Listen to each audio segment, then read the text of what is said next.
lot of space in the front, and so if you can't find a seat at the back, move closer to the front, please.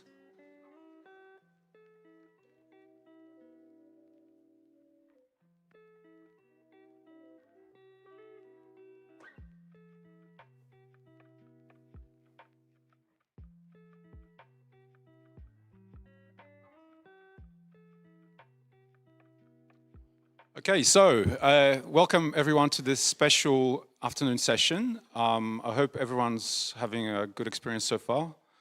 I think it's been a very nice scientific program so far. So today we're going to have several prizes, and we're actually being broadcast live on YouTube right now, so it's a very special event. I would like to, before we start, just a little bit of housekeeping. Please, you're going to have a chance to ask questions after each talk, but please wait for a microphone to come to you, because in the room this size, it's really going to be very difficult to hear, and we also want to make sure that everything is recorded properly. I think that's all from me. Without further ado, I'll introduce Mikołaj Bojańczyk, who's going to chair the first part of the program. Hello, it is my great honor to be here. As a representative of the award committee for the 2024 Gödel Prize. I think I'm the only member of the committee who's here, that's why I'm doing it. And this is, as you surely know, this is a prize that is awarded for outstanding papers in theoretical computer science, probably the top such prize. Jointly by the EATCS and the ACM every 2 years, alternating between STOCK and ICALP. We're ICALP year now. And this is the committee, and I think, well, there's a very sad thing that one of the members of the award committee, Luca Trevisan, sadly died very recently, a few weeks ago. And I think I'd just like to say a few short words. More will be said tomorrow. So Luca Trevisan was an outstanding member of our committee, a brilliant theorist in complexity theory, a pillar of the community, of the theoretical computer science community and of the gay community as well. And apart from being a brilliant researcher, also an extraordinary expositor. So it is with great sadness that I have to tell you, well, you might probably know that he has died, so just wanted to mention this. And a few more words would be said tomorrow also on the topic of Luca. So let's to happier subjects. It is my great honor to, well, I think this announcement has been public, to present to you the awarded paper and person, so it's Ryan Williams for non-uniform ACC circuit lower bounds. The short citation is for his work on circuit lower bounds and algorithms to lower bounds paradigm. There is, which was a paper at the CCC conference later at the Journal of the ACM. There is a longer citation, but I think it would be appropriate to let Ryan take over from here. So without further ado, I think there's like a plaque or something, isn't there? So you have to come, but you have to get stuff. And together with the president, we will award this, maybe. Artur. Ryan, it's a great pleasure. Yeah. Yes. Thank you.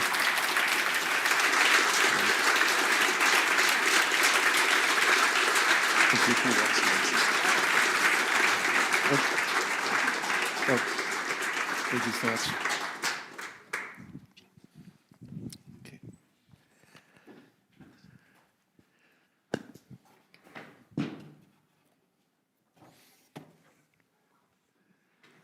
All right. Thank you all for coming. I'm humbled. I always thought things like this were for other people, but okay. This prize was awarded for work that I did in circuit complexity. So I'm going to talk about how I ended up studying circuit complexity in the first place. And it was a fairly roundabout approach, but I hope the story is entertaining at least. So I got into circuit complexity, I would say purely by accident. As a PhD student, I was interested in literally everything that had to do with theory. I was interested in many topics, and circuit complexity was just one of several dozen little topics that I wanted to learn about. And for a long time, I found it hard to focus on any one topic, and I just want to learn about everything. But there was one topic I was particularly interested in, and it seemed to have absolutely nothing to do with complexity theory, really. And it was the question of getting improved exact exponential time algorithms for NP problems. And the setup is very simple. You're given a verifier algorithm V that takes an input X and takes a potential witness Y. It reads W bits of the witness Y, and it runs in T time. And what you want to do is you want to find an algorithm which runs faster than just trying all possible witnesses to the W times T time and trying them one after the other.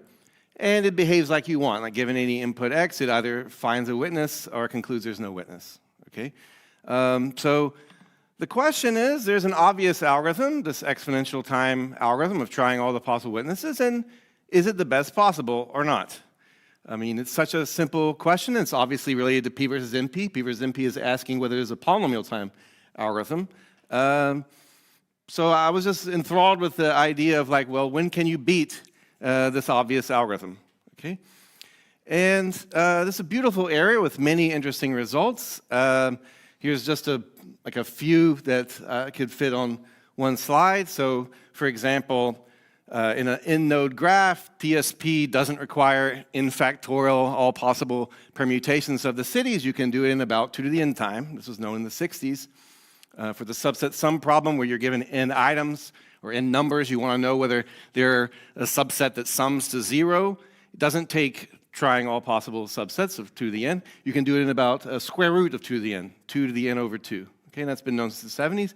And so these are deterministic run times. For 3-sat, you can do even better with randomized algorithms.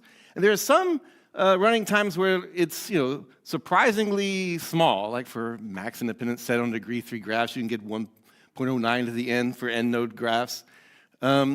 And my own little contribution to this is at the bottom where 20 years ago in ICALP, I showed that for max cut and for min bisection, you don't need to try for an n-node graph all possible cuts. You can get away with 1.8 to the n time. And so I was just thinking about all these things and getting faster algorithms for this and that. But when I started as a postdoc in the Institute for Advanced Study, I was very interested in these algorithmic questions, but nobody else seemed to be. And so I asked myself, like a daunting question, well so what? I mean, okay, like there was an obvious algorithm. You did slightly better than the obvious algorithm. Like, they still take exponential time. It's not like, you're going to be able to run these. Maybe you can run on slightly larger values of n than you did before, but, I mean, what difference does it really make? But this made me wonder, because, I mean, somehow I had the feeling that the problem of beating exhaustive search is a fundamental one, but I don't know why it's fundamental. And so I read a lot of textbooks and papers asking myself the question over and over, suppose I could get slightly faster algorithms for every NP problem. Like, I'd always beat exhaustive search by a tiny bit. Would the rest of theory change at all? Would it impact anything else in theoretical computer science? More precisely, could I resolve a problem that somebody else cared about that wasn't already trying to just beat some obvious algorithm? Okay?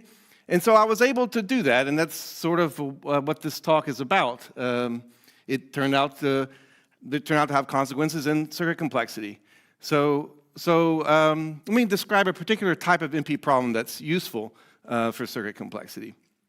So we let C be some class of Boolean circuits. For example, we could have Boolean formulas, fan-in 2 circuits with arbitrary gates. As you like, could be 3 CNFs, conjunctive normal form of width 3. For any such class, we can define a CSAT problem, where you're given a circuit K from the class C, and you want to know if there's some assignment to the inputs that makes the circuit print 1. Just a natural satisfiability question. And it's a very simple circuit analysis problem, right? It's just asking whether this circuit K computes the all zeros function or not. And of course, the Cook-Levin theorem tells us that this problem is going to be NP-complete for essentially any interesting class C you can think of. And of course, it's solvable by brute force, just trying all the possible assignments. So the question here is, for what classes C is there a slightly faster algorithm? Just something that will beat this 2 to the n cost. And for example, for 3CNS, we know there's a long line of work of algorithms which will beat 2 to the n.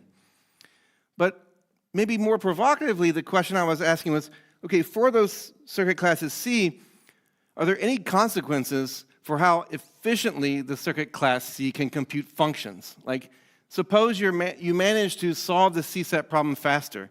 Would it tell you something else about the circuit class C?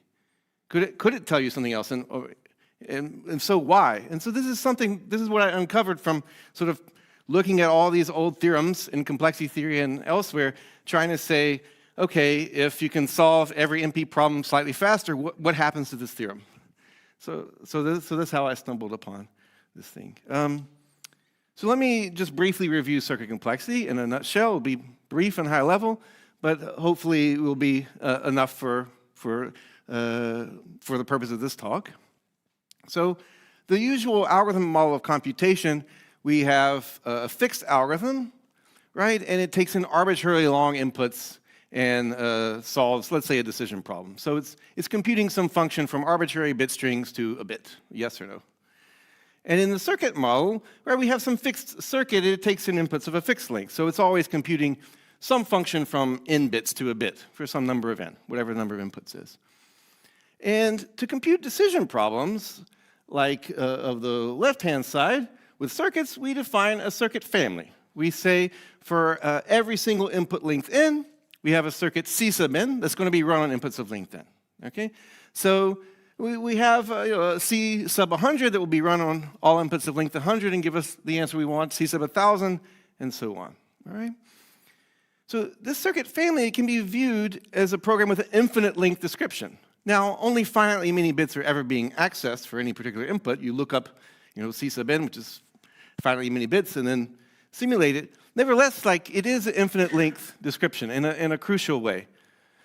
So the class of efficient functions computable by circuits is known as p-poly. So these are decision problems computable by a polynomial size circuit family.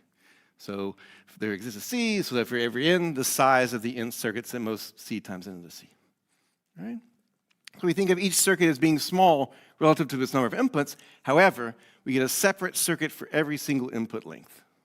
All right? So the natural question is, what can be computed in p-poly and what can't? So which functions have high circuit complexity? Well, nearly all of them. So most functions require huge circuits. And the fundamental theorem of Shannon-Lupinoff in circuit complexity says, with high probability, if you choose just a completely random function, so for every possible input, you just tell me a random bit, it does not have circuits of size much less than 2 to the n over n, and it does have a circuit of size about 2 to the n over n. So in general, random functions, most functions have exponential circuit complexity. Okay, so tossing a bunch of coins, generating a truth table, by a counting argument, you can show it can't have a circuit that is small. Right? There's just too few circuits and too many truth tables. So a random function is going to require a lot of circuits. So one of the primary questions of circuit complexity is which natural functions exhibit this exponential behavior. So, rather than random functions, what about the NP-complete problems or something like that? So which natural functions require exponential size circuits? So this is one of the main questions. And there are many reasons why one might study circuit lower bounds, but one reason you might not know about is that circuit lower bounds, if we can prove them, have unexpected applications to the problem of making randomized algorithms deterministic. So circuit lower bounds imply a generic form of de-randomization of algorithms. So a fundamental theorem coming from Nissan-Wigderson and Paul-Vigderson says if there's a function decision problem computable in exponential time that requires somewhat exponential size circuits. So it does not have circuits of size at most 2 to the epsilon n for some epsilon. Then essentially randomized time can be simulated by deterministic time with polynomial overhead. Okay? So randomness doesn't bias very much if circuit lower bounds hold. Okay? So the idea at a high level is if f looks random to all circuits, if it really requires high circuit complexity, then somehow f can be used to construct a pseudorandom generator that really can be used to replace true randomness in efficient computation. And so assumptions like this about having functions computable in exponential time that require high circuit complexity, this is widely believed.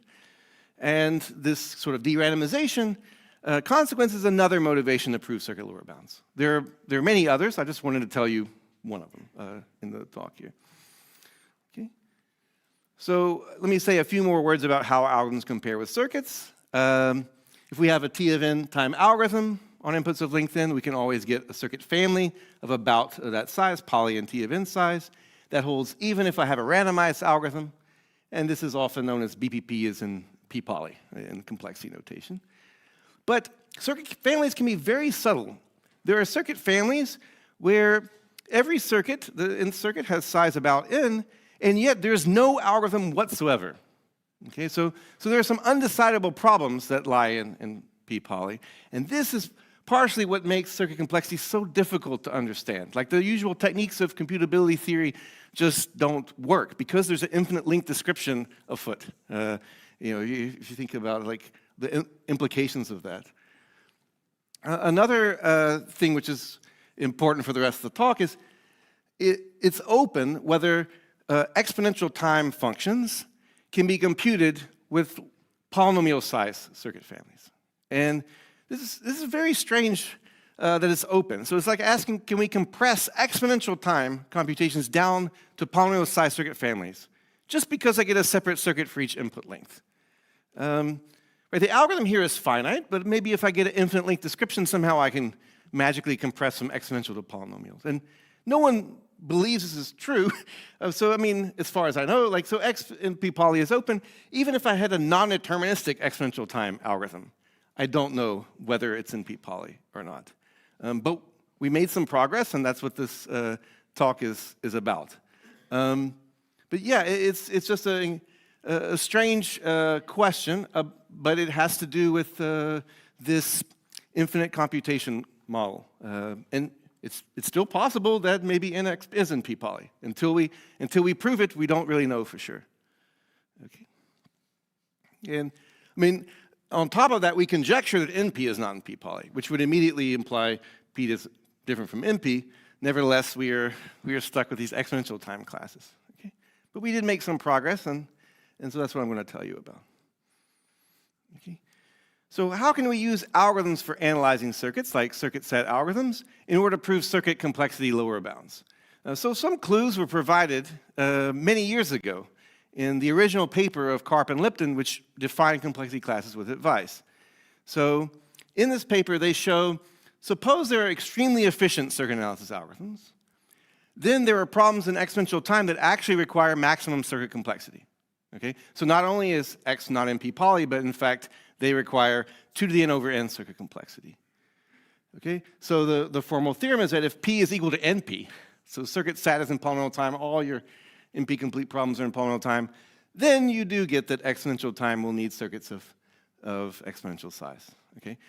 Okay, now this is an interesting implication, some connection between algorithms and circuit lower bounds, fine.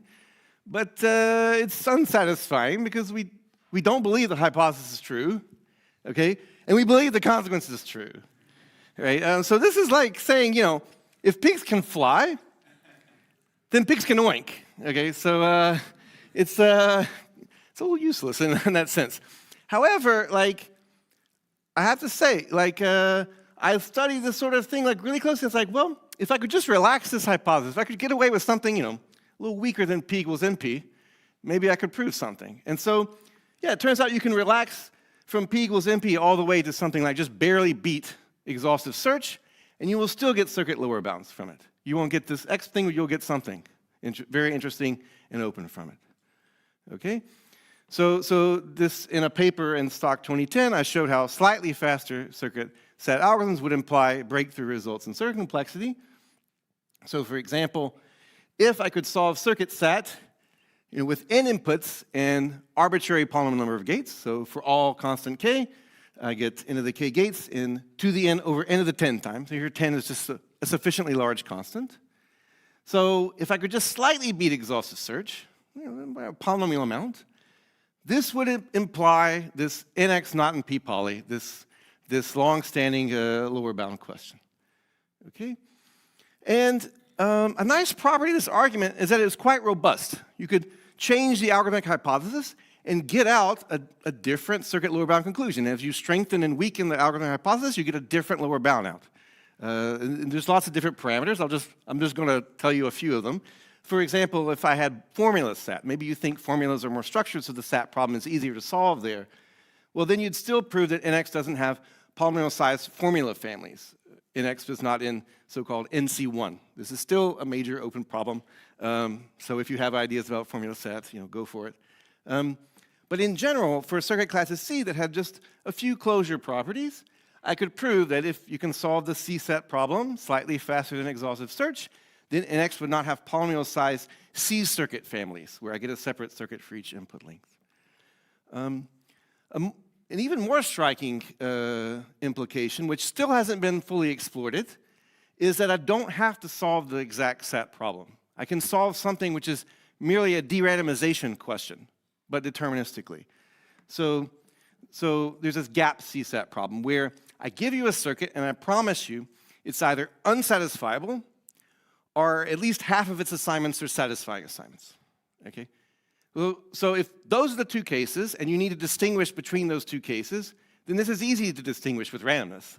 Right? If there's at least half of them are satisfying or none of them are, then you just try random assignments and you'll see the difference. With high probability, you'll see the difference if there is a satisfying assignment. So what I show is actually, even if you get a deterministic algorithm for this that barely beats exhaustive search, you would still get these lower bound consequences for NX. Okay?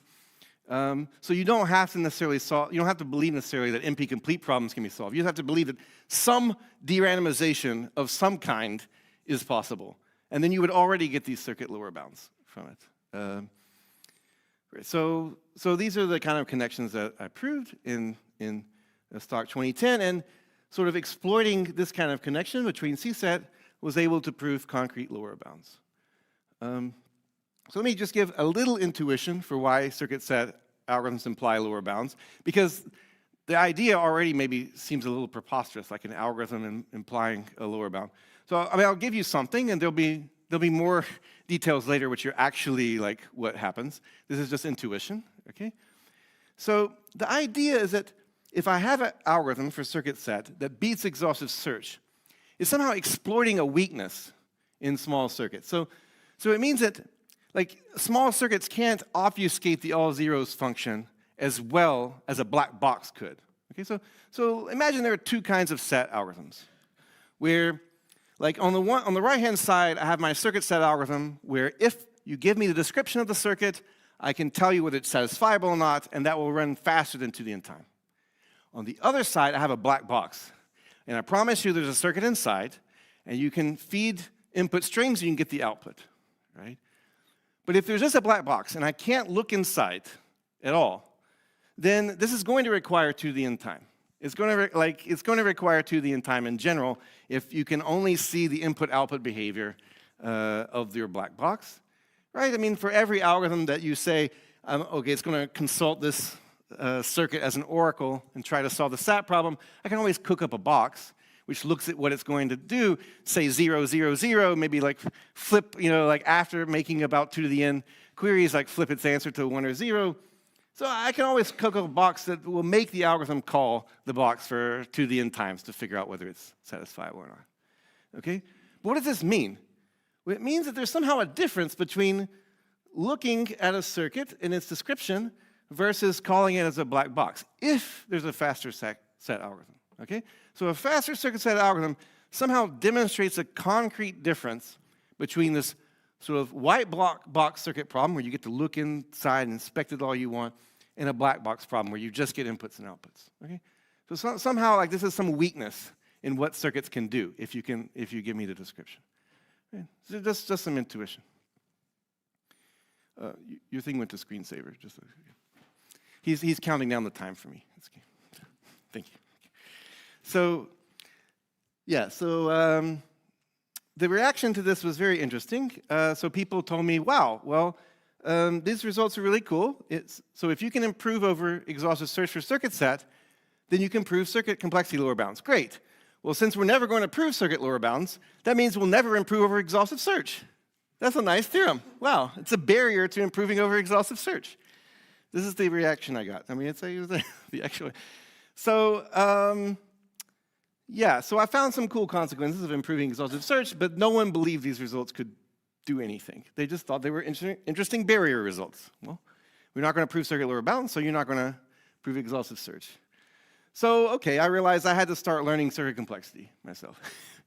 Right? So then I started really learning circuit complexity in earnest, going through all the old school results, trying to understand, okay, could I get a circuit set algorithm out of any of this stuff? And after doing so, I came across an approach to trying to solve CNF SAT faster than to the end. So I've worked for many years on the problem of trying to solve CNF SAT faster than exhaustive search. In 2010, I had yet another approach to trying to do that, and I was trying to leverage the knowledge that I got from learning about circuit complexity. So the idea was to say, oh, I want to solve CNF SAT by somehow expressing it as some problem in multivariate polynomials, similar to what Rusbroth and Smolinski did, which you don't have to know about. I was going to, make it a polynomial problem, then use like FFT, use fast matrix multiplication, use all these algebraic tools that somehow speed up some part of the exhaustive search and make it run faster, okay? Well, that approach completely failed. I got CNF SAT algorithms are actually way worse than what the best known algorithms were. However, I noticed that these algorithms work not only for CNF, but for more general classes of expressions as well. And so, in fall 2010, I concluded that the ACC SAT problem, whatever that is, the circuit class ACC, can be solved faster than to the end time. Okay, so there's some larger class of expressions for which I could somehow solve that faster. Well, then I got excited because even the question of whether NX could have ACC circuits of small size was open. So then the very next day, I just proved that this actually implies this lower bound NX was not an ACC, which is why I'm standing here. Okay, so I guess sometimes even if you fail, you can win or something. Okay, great. So let me tell you now what this ACC thing is all about. So an ACC circuit family, so infinite family of circuits, has the following properties. The nth circuit takes in bits of input and outputs 1 bit. It has constant depth, so there's a fixed D, so that every C sub n has a depth at most D. And so here's the sort of crucial part of the definition. There's a fixed M, so the gates of the nth circuit are AND with unbounded fan-in or with unbounded fan-in not, and this funny mod M gate, which takes its inputs and sums them up, and it outputs 1 if and only if that sum is divisible by M. Okay?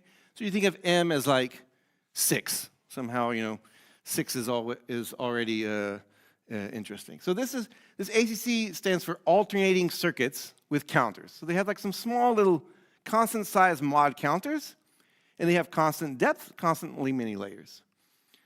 Okay, so just some remarks. The default size of C sub n is polynomial n, so when I say ACC, it just means, so this is some restricted subclass of p-poly here that we're looking at. It's got some weird gates in it. So this is a non-uniform model of computation. It can still compute some undecidable languages in it, all right? But it seems to be very weak. So for example, these kinds of circuits with constantly many layers, they can be simulated by constant layer neural nets, for example, which we don't believe to be super powerful. So just to give like some concrete example, we have some circuit over here with mod 6s and ands and ors and nots. Right, it has depth 3. So these circuits already become very complicated for certain fixed DNM. For example, the following is still open. Does every problem in exponential time have polynomial size mod 6 circuits of depth 3? Okay? Somehow it's important that there's no finite field of size 6. Okay, that's the only reason this is open. Okay, like somehow mod 6 is a very, very interesting composite. Right? At the same time, like even though we don't believe these are very powerful, we know that they are more powerful than circuits that don't have like mod 6s and things like that in it. So for example, a recent result of my student Brynmore Chapman and myself is that in fact every symmetric Boolean function has depth 3 ACC circuits of sub-exponential size. And this is already not true. Like if you remove, if you make this like mod 2 or you make it mod 3 or a prime power, we know that that's false. So somehow like having even having sufficiently large moduli, which are the products of many primes, lets you get sub-exponential size. And it's probably even smaller than that. So there is something really weird going on with ACC, but we don't quite know what it is. All right? So where does this class ACC come from? Like it's really weird that you get stuck with ors and ands and mods. So a dream of the 1980s, which as you can see from the font turned into a nightmare, is that we wanted to prove P different from MP by proving that MP is not in P poly. Okay, so this is the dream as interpreted to me by the late Juris Hartmanis, who I first learned about this stuff from. Okay, so you can, whatever. So unlike Turing machines, they thought of logic circuits as fixed and simple devices, and so the idea is that this should make it easier to prove impossibility results. Okay, so for example, Aitai and first Saxon Sipser and Hofstad in the early 80s proved that you can't do the mod 2 function, so purity, with AC0, which is just ACC but without the mods. So you just have unbounded fin and or and not.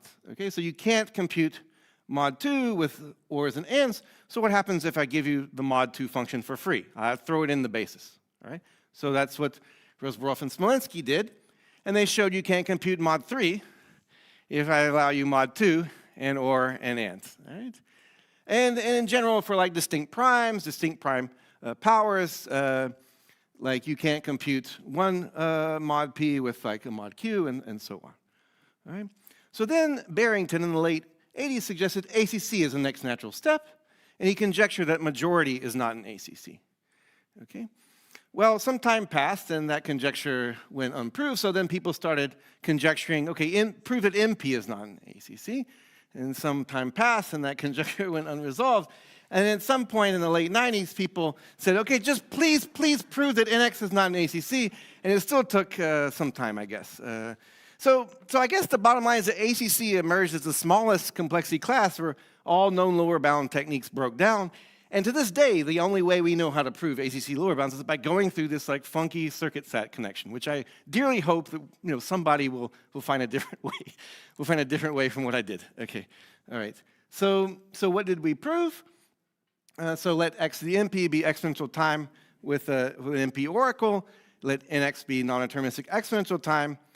So the first theorem we prove that there's a function in x to the NP, so that for every constant d, every constant m, f doesn't have ACC circuits with mod m gates depth d and size 2d in the epsilon. So we can find some epsilon for which this is true. So we get exponential size lower bounds for functions in x to the NP.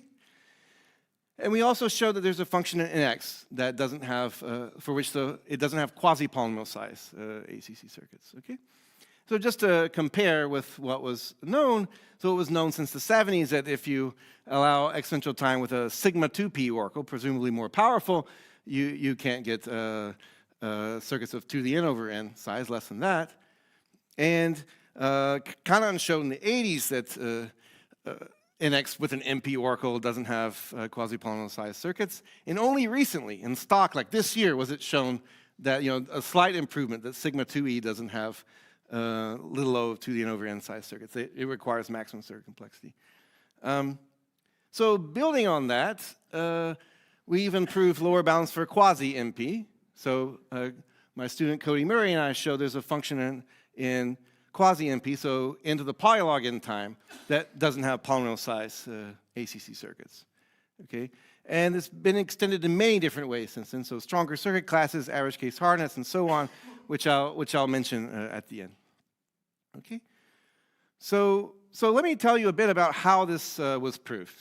All right, so let's see some typical circuit class like ACC.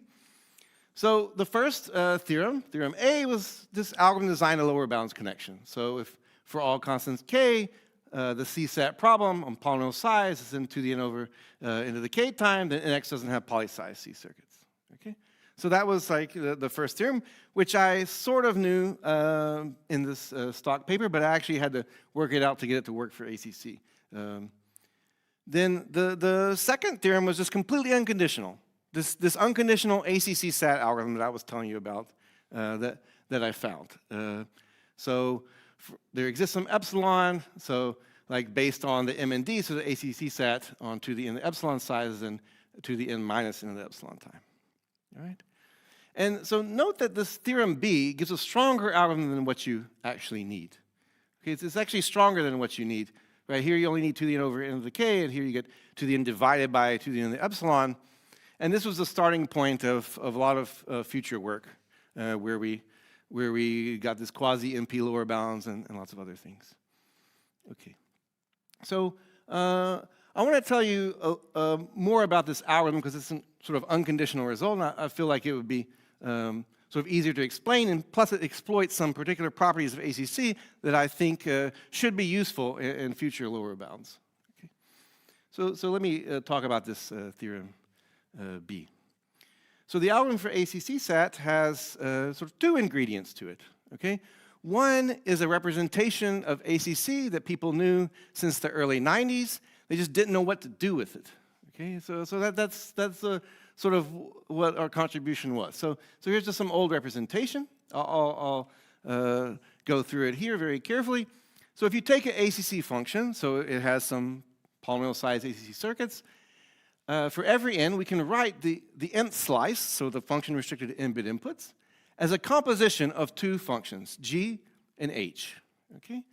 And what is h? H is a multilinear polynomial. It has at most k monomials, where k is not too large. It's quasi-polynomial in the circuit size. This h gives us some output values between 0 and k for all 0, 1 valued points. And this function g just takes in one of these values 0 through k and outputs the 0, 1 value. So it's just a composition of 2 things. So it's actually a quite symmetric representation, building from the invited talk from earlier today. So it's a multilinear polynomial, and then you have some filter function that you do to interpret the output of this multilinear polynomial as a 0, 1 valued thing. Okay, so we have if we take some circuit, we can write it as some g of h's. So it's like a sum over these, like, you can think of them as AND gates, the monomials. And then some g is giving us the final answer. And later, after I proved my lower bounds, some very nice bounds were proved on k. So the best known bounds are sort of the following expression, depending on the size, the depth, and the number of prime divisors of your modulus.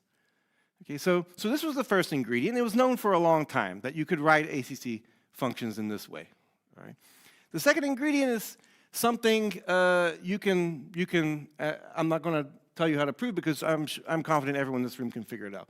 So it's a fast Fourier transform for multilinear polynomials. You're given a multilinear polynomial, its coefficient representation, sort of like this h. The value h of a on all possible 0, 1 points can be computed in 2 to the n times poly n time. Okay, so the obvious way of computing it would be number of monomials times 2 to the k, right? Just sort of trying all the possible values. But in fact, like even if the number of monomials was 2 to the n, okay, you can still do this in 2 to the n times poly n. So it's like polynomial amortized time per assignment, no matter how large the polynomial was to begin with. Okay, so this is a simple divide and conquer you can do by sorting monomials. It's something that was pretty well known. Okay, but these are only 2 ingredients that I needed for the SAT algorithm. All right, so let me tell you how the SAT algorithm goes. This is just the restatement of it very formally. So we start with some circuit C. We want to determine whether it's satisfiable or not. So the first little trick we do some kind of trade-off between the size of the circuit and the number of inputs. So we take the first into the epsilon inputs of the circuit. We try all possible assignments to them. Every single assignment makes a new copy of the circuit where we plugged in, say, all zeros, all ones, and so on. And we take the OR over all those possible assignments. All right? So we just like plug in all zeros for the first into the epsilon inputs, all ones, and all the ones in between. We take a big old OR. All right? So this reduces the number of inputs by into the epsilon because we plugged them in for all these different copies, and we took a big OR. So what are we doing? We're actually doing a brute force over into the epsilon of the inputs, right?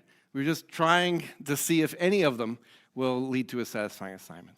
So this circuit here is satisfiable if and only if this one is, because we're just doing some kind of brute force over all the possible choices of the epsilon inputs.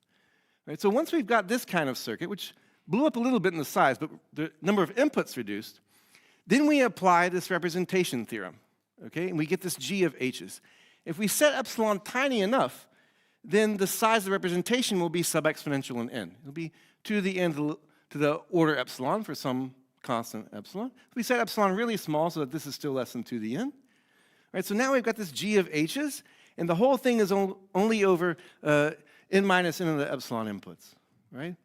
So then we just use our fast multipoint evaluation, okay? Because we've got this polynomial h here.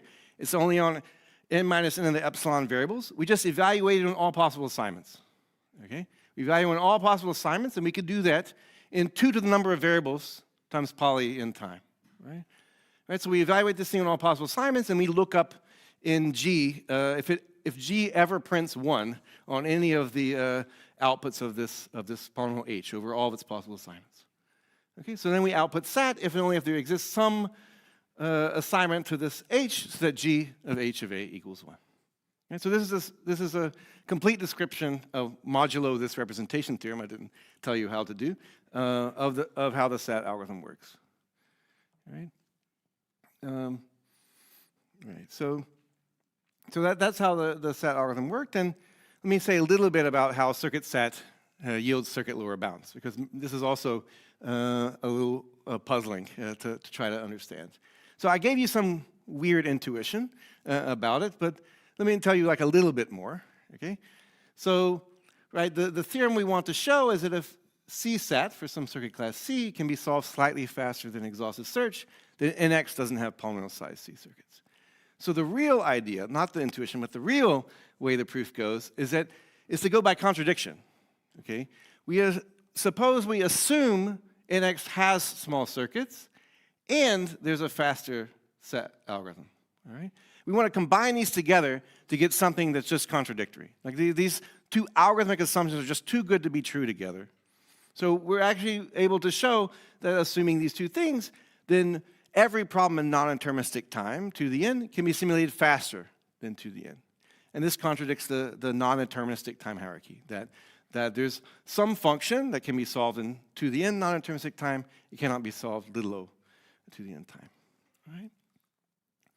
Right, so I'll say a little bit more about how this works and how the things combine. So we want to start with these assumptions 1 and 2 and conclude this crazy inclusion that we have an arbitrary speedup of any non-deterministic algorithm, okay? So start with a non-deterministic problem in 2 to the n time, okay? How does it work? Well, given an input x, we decide whether x is in the language by guessing a witness of about 2 to the n size, and then checking the witness in about 2 to the n time, okay? So the idea is we want to speed up both of these parts using assumptions 1 and 2, okay? So the idea is we're going to somehow use assumption 1 to speed up part A, and we'll use assumption 2 to speed up part B, okay? So if NX is as poly-size C circuits, we can show that you can, in fact, guess a shorter witness, in fact, a polynomial size witness that represents the witness you want. And if there's a faster CSAT algorithm, you can actually check that succinctly encoded witness faster than 2 to the n time. Okay.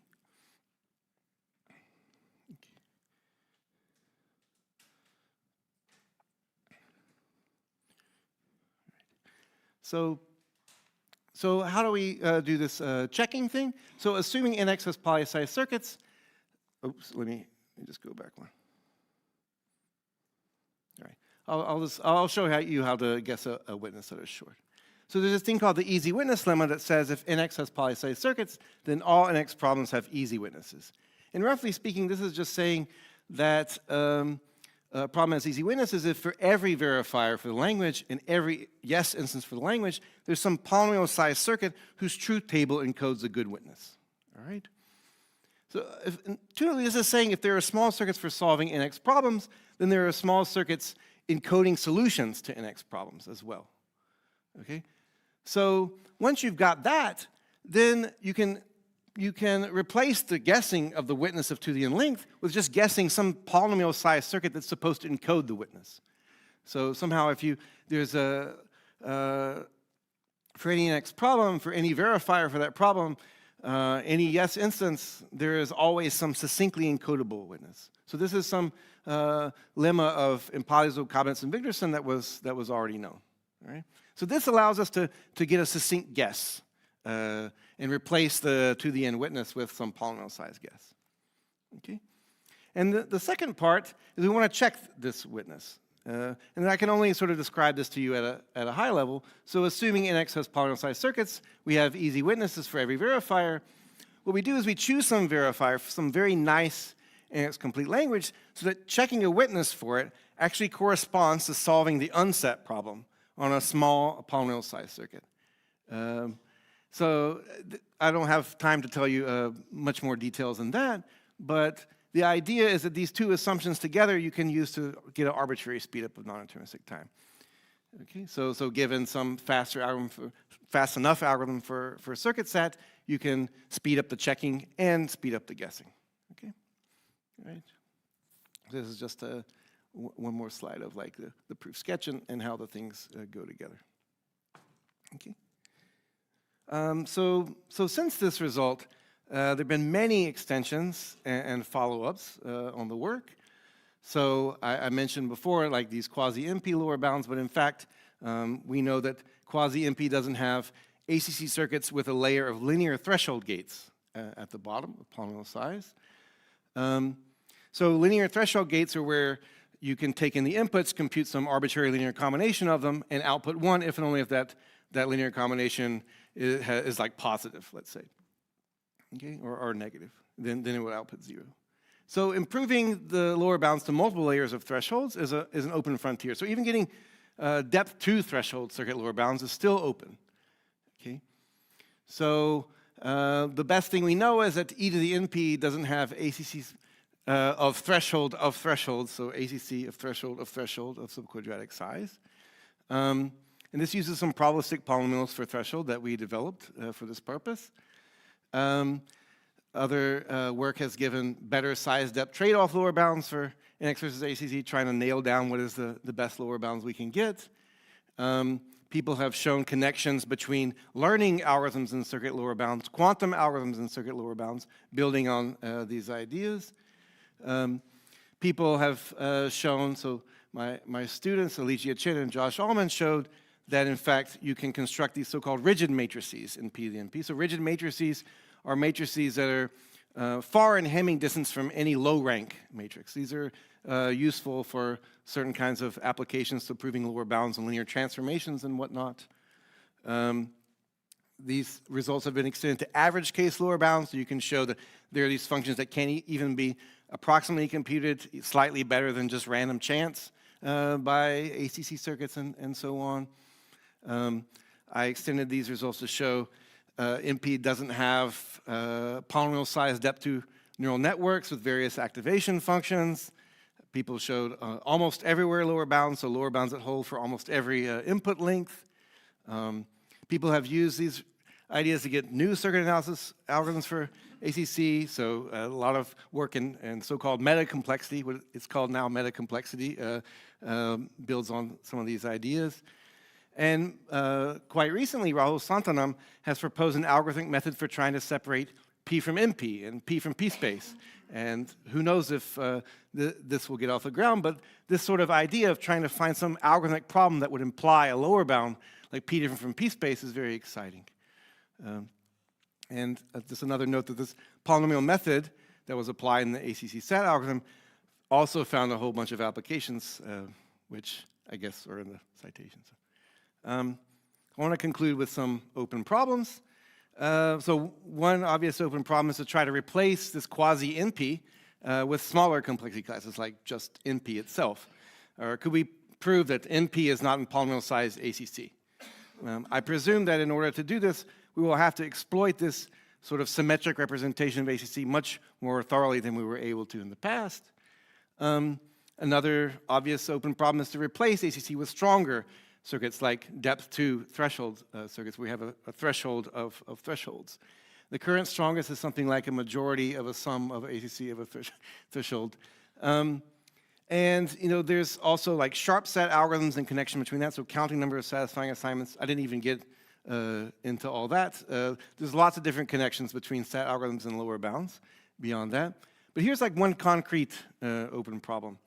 So can Boolean formulas of size S be evaluated on all invariable assignments in time 2 to the n times poly n plus sub-exponential in S? Okay, so the obvious algorithm would take 2 to the n times about S, right, to just try all the possible assignments.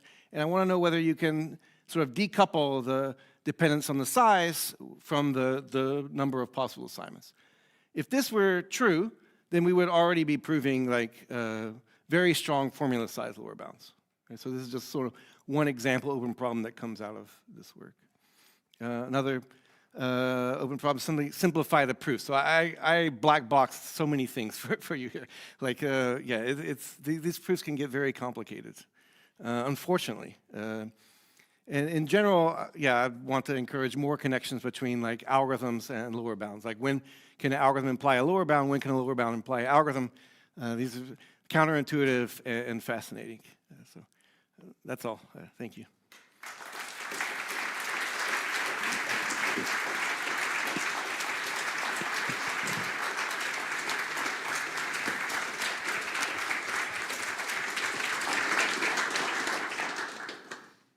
So thank you so much, and open the floor for questions. Oh, there you go.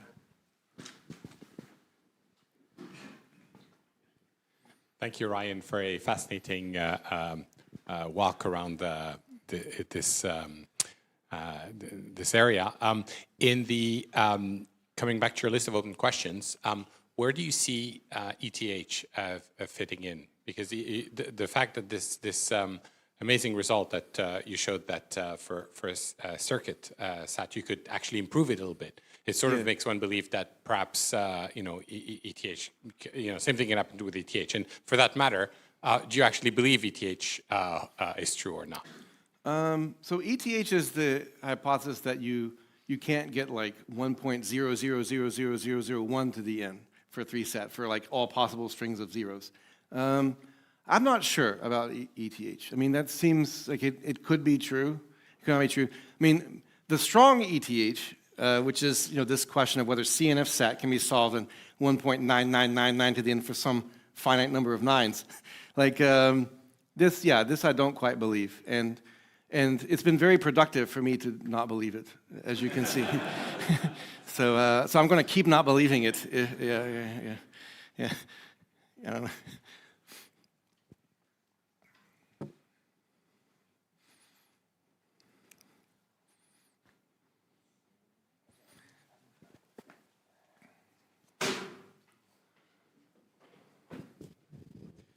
So thank you. It was really fun to watch.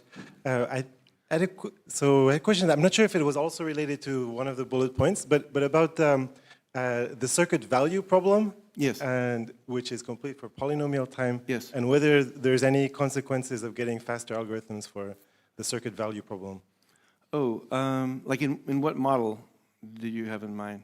Like a parallel algorithm or something? Because for the circuit value problem, we know nearly linear time algorithms in most computational models.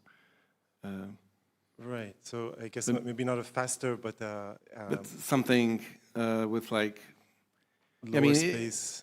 certainly like if you have like, say, like parallel algorithms that will beat the naive thing of evaluating the circuit gate by gate, then you would have some sort of inclusion of P in lower depth than the obvious.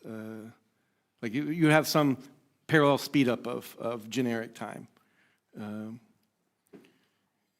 Yeah. Thank you.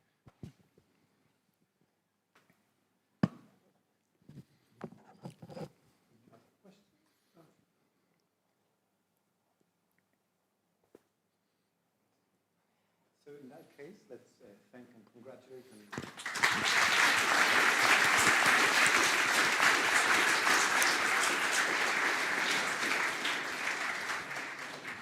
Okay, thank you, Mikołaj, thank you, Ryan. So now we'll move to the LICS test of time section of the program, and I'll hand over to Franz to chair this part.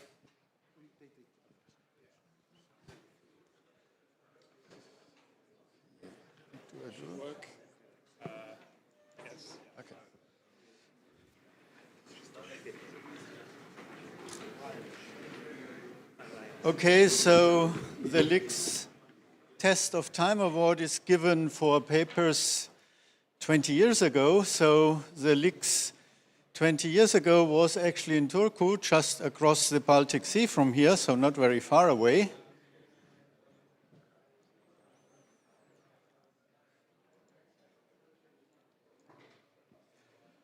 And yeah, I already said this award is given for papers from 20 years ago that best met the test of time. And, well, which papers best meet the test of time is decided by a test of time award committee, which was chaired by myself. And in addition, there was Carolina in the committee, who is here, and Albert and Prakash.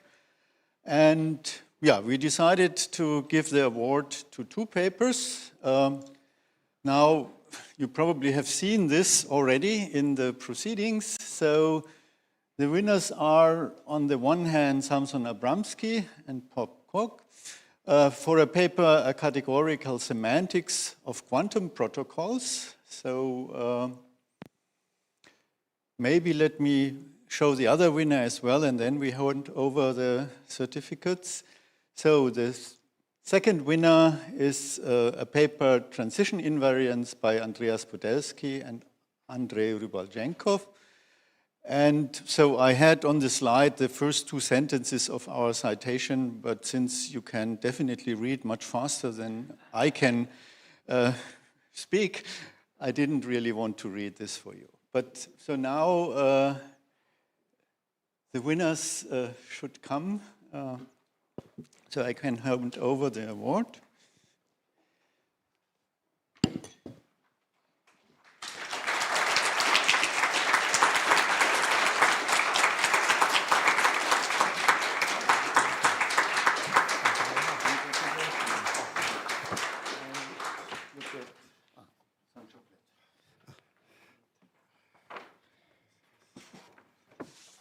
Thank you.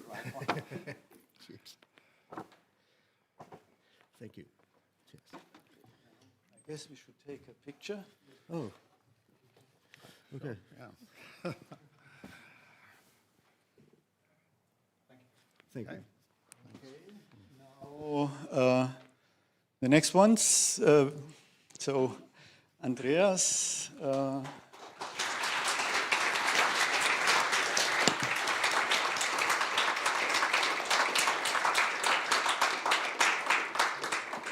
Thank you very much. Okay.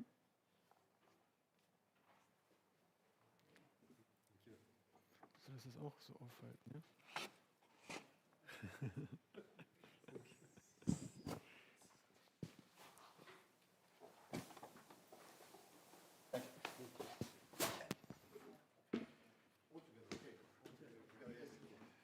Now, all together.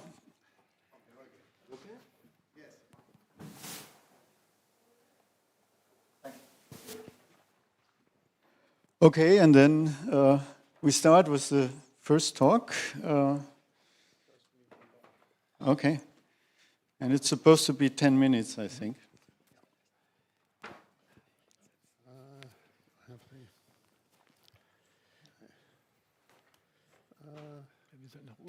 All right.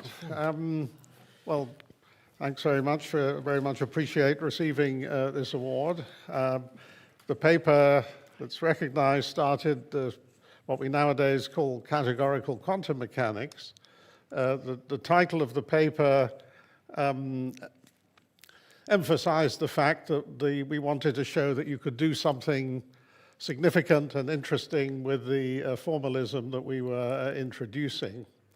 But why were we introducing it in the first place? Quantum mechanics was rigorously formalized by von Neumann, ordinary non-relativistic quantum mechanics, around 1930, and that's still the foundation that people use in quantum information and computation. It's the foundation of operators on Hilbert spaces, or in the finite dimensional case, just complex matrices. It works, but it's what we might call a low-level machine code description of quantum mechanics. Yes, you can compute with the matrices and you can do clever things with them, but it's hard to see the reason why things work and the larger patterns, the deeper patterns of what's going on.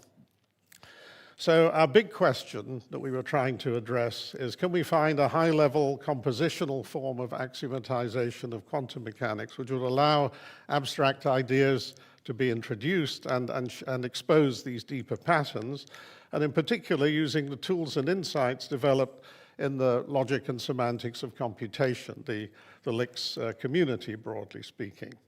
And the obvious motivation formed the basis for high-level methods for designing and reasoning about quantum computational systems, and also to lead to new perspectives on the foundations of quantum mechanics itself. And what we found in one of those happy cases that it not only could we do that, but it worked maybe better than we even expected.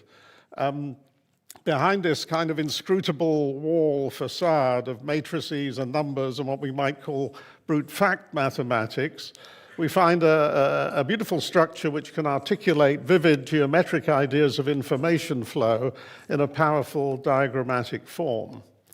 So specifically, we show that in that paper that Dagger compact closed categories, we actually called them strongly compact closed, but Dagger is a better name, and later suggested by Peter Selinger, that these Dagger compact closed categories provide a very expressive framework in which key properties of entangled quantum states, measurements, and so on can be captured. And we use this to give rigorous specifications and proofs of some key quantum protocols, teleportation, logic gate teleportation, and so on. And even more importantly, this analysis exposes the information flow ideas behind the design of these protocols. We see how they emerge naturally, and we get the insight from that. And I think it's fair to say that the approach initiated in this paper has been enormously fruitful. I just want to give a brief flavor of what I'm talking about here, and then hand over to Bob, who'll talk about some of the recent developments that he's been involved in, showing the impact of the ideas. So teleportation, the classic quantum information protocol, a remarkable thing, showing the power of entanglement. Using an entangled pair of states, Alice can, in principle, teleport a qubit with perfect fidelity to Bob, who may be far away, using only 2 classical bits. And of course, to specify a qubit, you would need 2 complex numbers. It's a sort of, in principle, infinite precision piece of information. And if you go to a standard textbook, you'll see a circuit to do this, or other way you can compute out the matrices, but do you really see why this works and what's going on and how to generalize it and all the rest? So the way we're looking at it, actually this entangled state is a very canonical, can be represented in a very canonical way.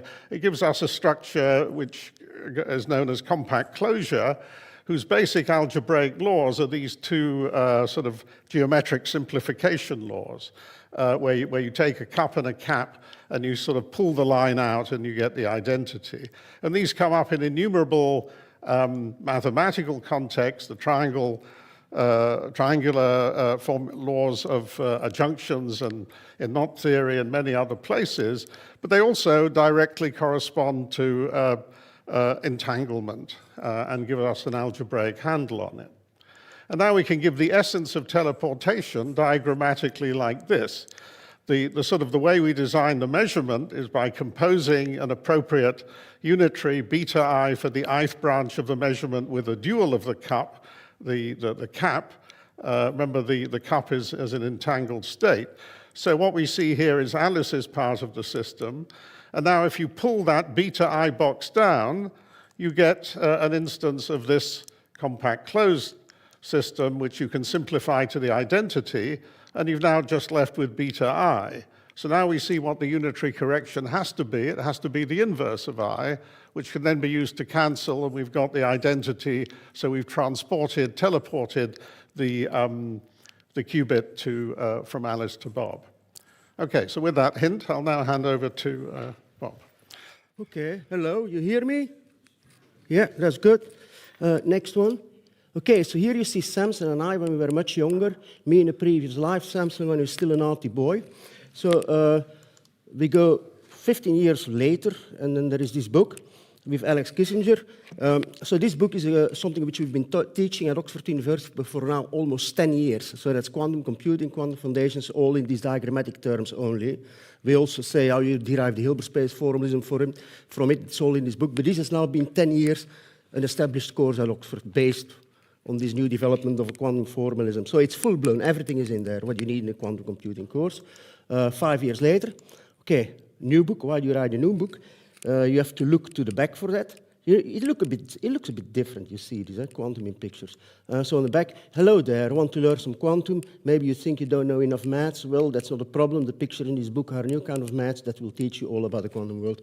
So basically the idea of this book, starting initially 2004 from abstract categorical nonsense, is trying to teach everybody quantum using that particular language which we started introducing. Okay, the proof is in the pudding. So this was a full page in The Guardian, late 2023. It's easier to convince kids than adults about quantum mechanics. This is not because I was did some sensational screaming. We actually did an experiment. We took the book and we firstly turned everything into videos too, so that we have video lectures. So here you see specifically the example Samson gave of quantum teleportation. We created exercises so that people could be given exercises, try them at home. Actually, what we were doing, we were exactly mimicking the structure of a typical Oxford University postgraduate course. That's what we were doing. We recruited, we sent out a call. We got about 1,000 applications from the UK. We randomly selected about 60 from those. Not entirely randomly. We wanted good students, bad students, different demographics. So it was not entirely random. It was forcibly randomized, if you want to. And so we selected 60 out of the 1,000, like I said. And then we ran this course last summer. So we basically were running a course as if it was an Oxford postgraduate course, although the kids didn't know. All the kids were told is, if you take the course, you get a certificate, which you can then take to try to get a good university. It doesn't matter how good you do. It doesn't matter. Everybody gets a certificate. So we started running the course. Oxford University did everything they could to boycott us, because we were relying on them on ethical approval. Nonetheless, we pushed through. So what we did at the end, which we didn't tell in advance, is we asked them to solve an Oxford University postgrad exam. So an exam entirely consisting of questions from Oxford University postgrad courses, several quantum courses. That's what we asked them at the end. And we were hoping that one kid would actually succeed in that. That would be a huge thing. So 48% got distinctions. That's what happened. Right. So kids did amazing. Now it's your turn. Well, usually it's your turn. Now actually start to hand out freebies and lots of nice presents and stuff like that and do a quiz. But yeah, no, not in 5 minutes. Okay. Right. So I'm going to mention some uses in quantum industry because I just mentioned that this stuff is now educationally clearly useful to teach quantum at younger age. here is an example. I think, do I have a laser here? Yeah. So that's Peter Shor, who you probably know from the quantum factoring algorithm. He's also the father of quantum error correction. So he's now, so ZX calculus is like a refinement of what Samson was showing and which we introduced in the paper. So he's advocating it for all users in quantum error correction, which Google and IBM are doing now. So if you go to Google, you ask them, how do you do quantum error correction? You go to IBM, they use our language. That's what's happening now. I mean, another example, this is like the biggest photonic quantum computing company. They use this language as their main language. They don't use Hilbert space anymore. The language has substituted Hilbert space, and that's because of the nature of how they do quantum computing, which is a completely different model. So what's happening now? So Greece already has given governmental approval to start teaching high school using this. So that's going to happen. Hopefully now in September, if the materials don't get ready, then the next year. But this is governmental approving to start teaching quantum in high school using this language. Last week, a consortium consisting of New Mexico, Colorado, Wyoming, just got $127 million in the US. So this is the government is giving this money because they want to create there the Silicon Valley of quantum. So that's the idea of it. And part of the program is that our language, our book, everything will be used for workforce generation, preparing everybody in society and all stakeholders in understanding quantum. So this is all very recent stuff going on. Colorado and Denver, I met with all the teaching organizations there. They're going to start using this language to start teaching in high schools too. There are going to be exhibitions around. The White House is going to be a joint federal agency, global effort for more of these kinds of experiments I described. Because, of course, the different levels of education, in the US, the levels of education are much more different than they are here in the UK, much more varied, so they want to do more school. And there's lots more on the way. I'm going to end with one last thing, one other application. In 2005, I was presenting to quantum teleportation, like Samson showed, in Montreal. Jim Lambic was in the audience, and Jim Lambic said, Bob, this is grammar. So Jim Lambic was the father of computational linguistics. Now, so this is a completely different direction, but still based on the same paper initially. This correspondence between linguistic structure and quantum structure has now resulted in, I mean, I'm working for a company called Quantinuum. Before this was Cambridge Quantum. We now have quantum natural language processing, and you can use it. It's all open source. So this is a real thing. You can use this on real quantum computers now. It exists. And this is based specifically on the structural correspondence through compact closure, for example, between quantum and then as a last slide, I think I've got one more slide. Okay, I mean, all these track A people run away, of course, but I mean, they're missing out on this newbie. So basically, for the sort of things we are doing now, and we actually are doing this experimentally, we're expecting for certain natural language processing tasks exponential advantage. So BQP complete, that's what, BQP hard, that's what it means. Okay, that's it, that's all I have to say. So this thing is moving very fast. Thank you.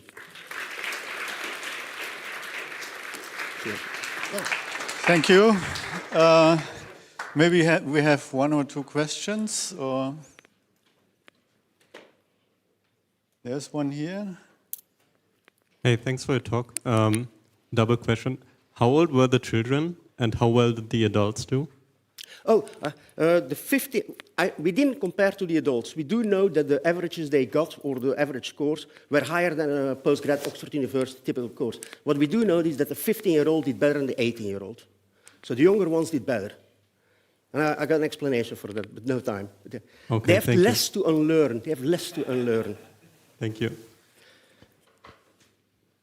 Okay. So, thanks again. Thanks. Cheers.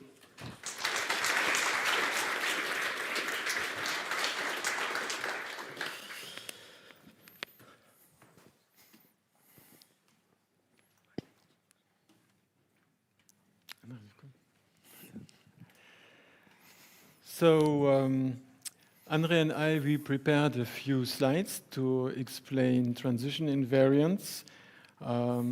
So this does not work. Is it this one here? No. Okay, next. What is this the one that works? Okay. You just have to tell the button that you really want to push it. So,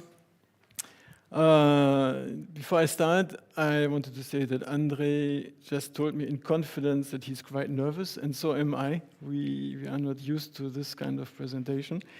So yeah, what are transition invariants and what are they good for? And in a nutshell, they are a first piece in a puzzle, and the puzzle was to obtain methods to automatically prove termination properties or any other liveness properties for software. So for example, for systems code and specifically device drivers. So let me give you the historical context of this question. So Amir Pnueli explained to us that we can use temporal logic to describe correctness properties of concurrent programs. And then there were a lot of methods based on model checking to check such temporal properties. And it was a big success academically and industrially, but there was inherently the restriction that these methods were applicable only to finite state models.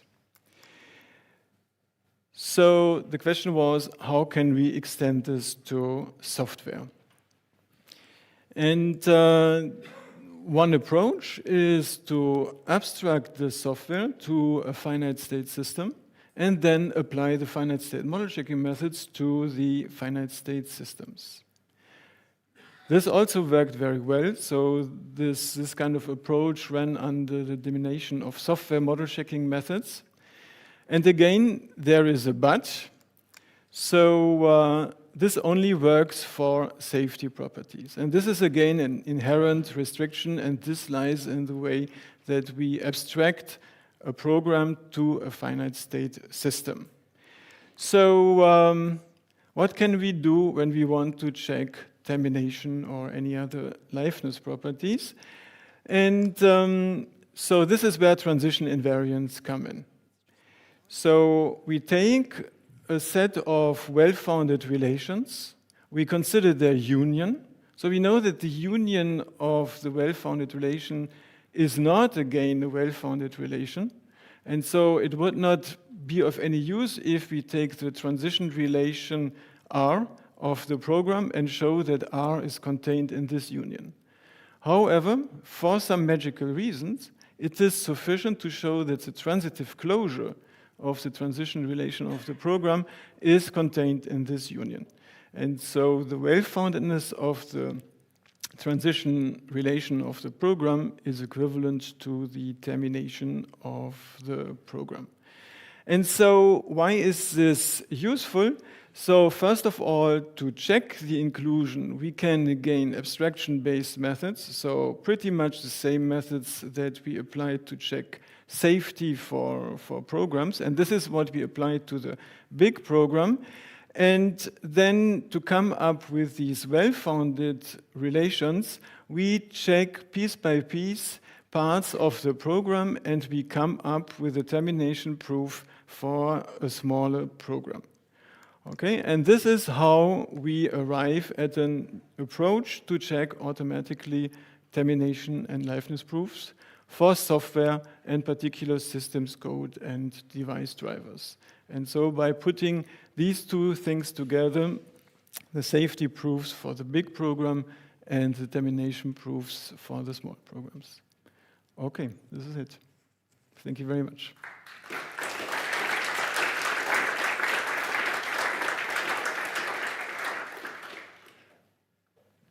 Right, so also the question whether we have questions.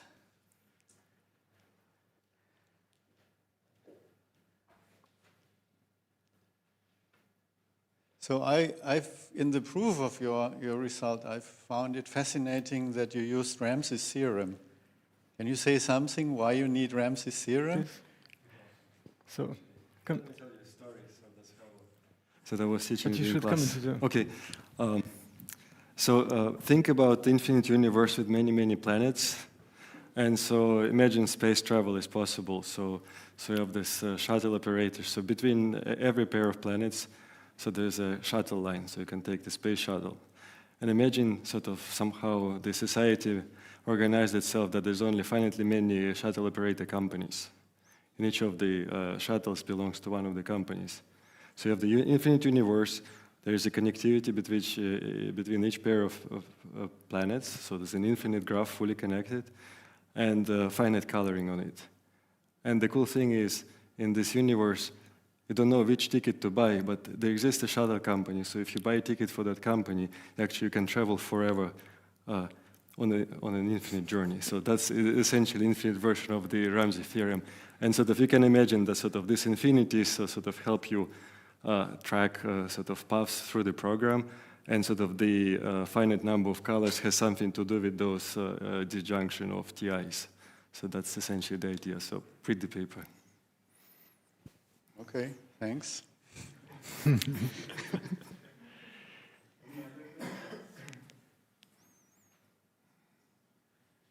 No?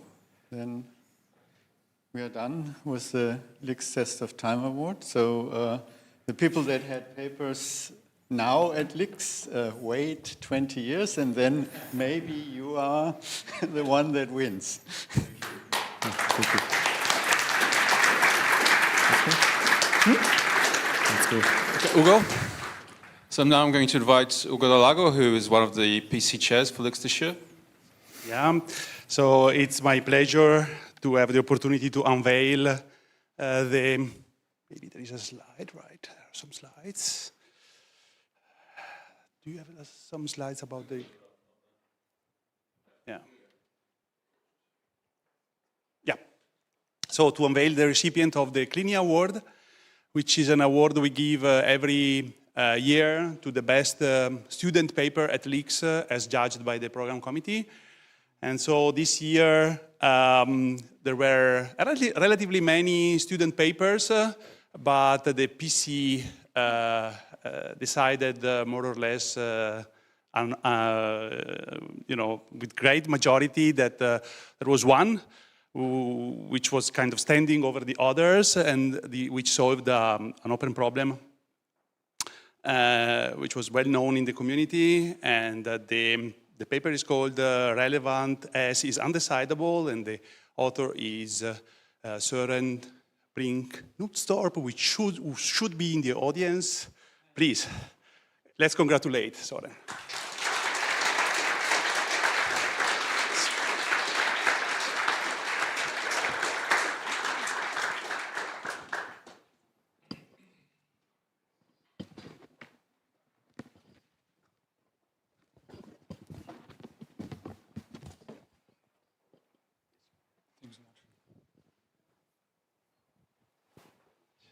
Thanks. Yeah. Congratulations again. And this is the chocolate. And I also want to steal another little time to you, because there's also another set of awards we give every year since I think 3 or 4 years, which are the distinguished papers.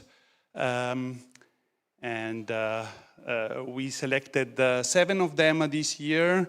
We had actually a hard time because we had so many good submissions this year. Here they are. So let's congratulate the authors of all these papers.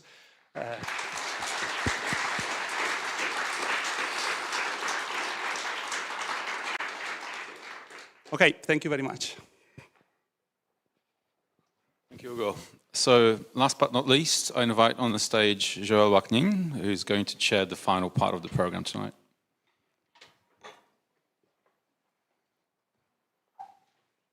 Since you have a suit, I have to put on a coat, so a jacket. Right, so welcome to this is not the last, is this the last session? Right, okay, so I'm the only person standing between you and the reception. How do I, it's this one, is it? So on behalf of the Pressburger, the Pressburger committee, consisting of Yuri Feige, Tal Malkin, and myself, I will be presenting the 2024 Pressburger Award. So this is an award that is bestowed by the European Association for Theoretical Computer Science to a young scientist for outstanding contributions in theoretical computer science, documented by a published paper, a series of published papers, and it's named after, I'm going to get this wrong, Moisés Pressburger, who accomplished this path-breaking work on decidability of the theory of addition, which is now called Pressburger arithmetic. And the two winners are Justin Su and Pravesh Kothari. And I will, perhaps let me just read the laudatio and then we will congratulate them, welcome them. So I was told by Yuri that I should read this. Justin has made deep and seminal contributions to the field of probabilistic program analysis and automated verification. In particular, has developed robust semantic and logical foundations for probabilistic and conditional independence, which are critical for analyzing randomized computations. These independence notions are essential for achieving tight accuracy bound and formally establishing various security and privacy properties of randomized computations through, amongst others, concentration inequalities. Prior to Justin's groundbreaking work, the absence of logical foundations for reasoning about independence significantly limited the formal analysis of probabilistic programs. One of Justin's key insights was to introduce a novel probabilistic interpretation of bunch and separation logics, treating the separating conjunction star as conditional independence. This endeavor was especially challenging because these logics, originally developed by O'Hearn and Reynolds for spatial analysis and heap manipulating programs, involve complex semantic domains. Justin's work was a technical tour de force. Numerous previous attempts to build probabilistic semantics for these logics had failed. Justin's contributions have enabled the automated verification of many randomized algorithms previously out of the reach of formal methods and have spurred several promising research directions in the semantics and verification of probabilistic programs. So perhaps we should, let's do this now.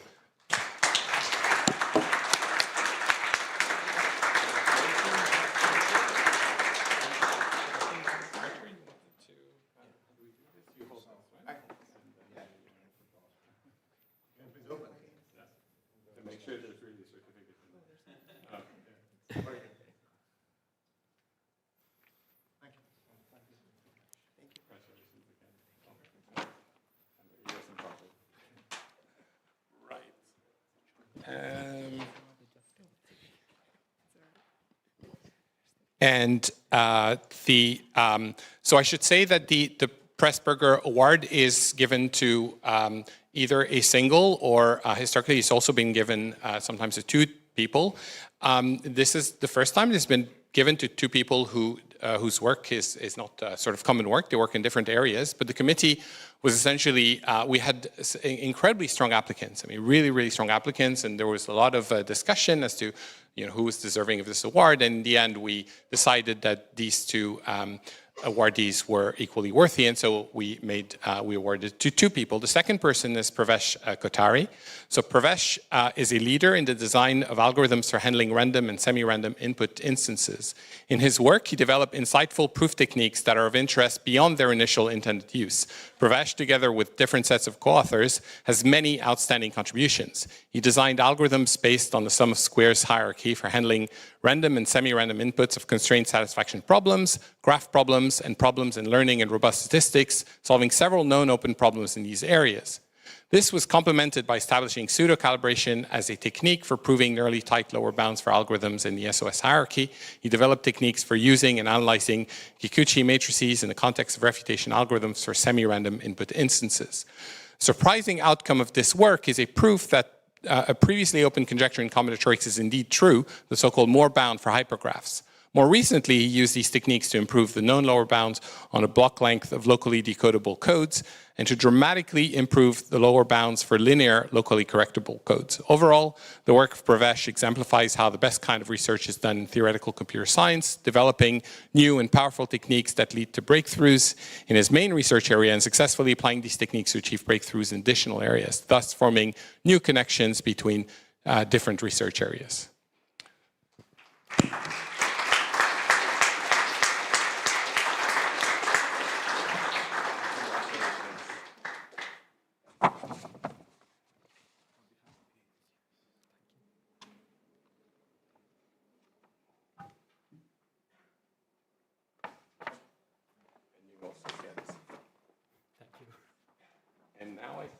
Justin, you give the first talk.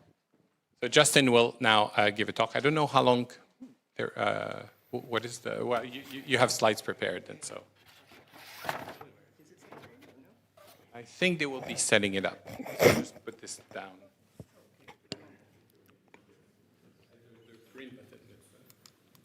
Cool. Okay, cool. Thanks a lot. I want to thank the award committee. I think, like Ryan Williams said before, I always thought these kind of awards for other people. So it's a really great honor and a humbling experience. So today I want to tell you a little bit about some of the work that myself and my collaborators have been doing on developing separation logics for randomized programs. And it's nice that we're co-located here with LICS and ICALP and FSCD. So probably not a surprise to many of you that logic plays a big role in computer science, and there have been many fruitful connections. So for instance, in complexity, a long-standing program is to characterize complexity classes using different logics. Databases has a lot of strong roots in logic, for instance, query languages and logic programming. Areas like symbolic AI and programming languages have made many different uses of logic over the years. So kind of logic appears in all of these areas, but it plays somehow different roles. And I think a really nice way of thinking about these different connections is what Samson calls structure versus power. So in brief, I think like structure is how we think about like compositionality and semantics, kind of addressing the question of mastering the size and complexity of computer systems and software, whereas power is about expressiveness and computational complexity, kind of thinking about how we can harness the power of computation and recognize its limits to kind of quantify certain things. So my work is maybe more on the structure side. So I think the overall questions that I'm often interested in is, first of all, how can we combine simpler parts into a complex whole? And how can we decompose a complex whole into simpler parts? Right? So here we can think about the whole as a very flexible concept. So the whole might be like a computer program, maybe concretely. But it might be something maybe more abstract, like a definition or a mathematical proof, or maybe going farther afield, like a computer system or a quantum system, like we heard Samson and Bob talk about today.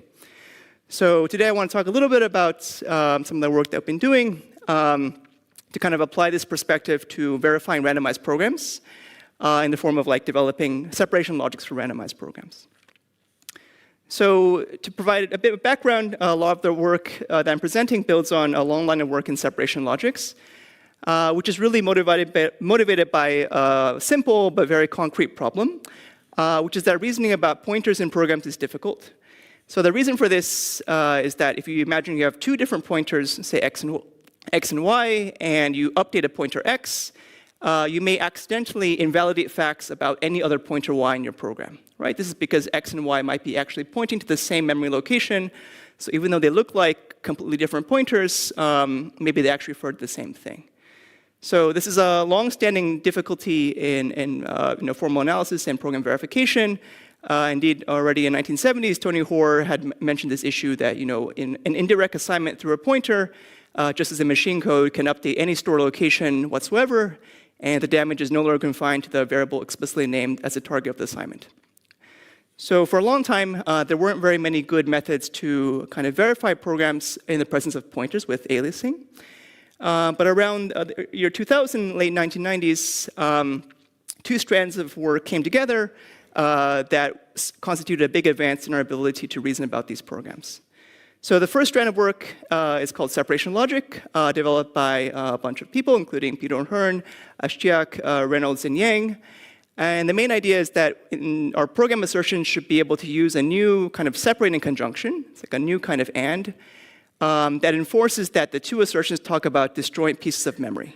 Right? So kind of quoting here, we can read that the key to avoiding this difficulty is to introduce a novel logical operation called P star Q, called separating conjunction, or sometimes independent or spatial conjunction.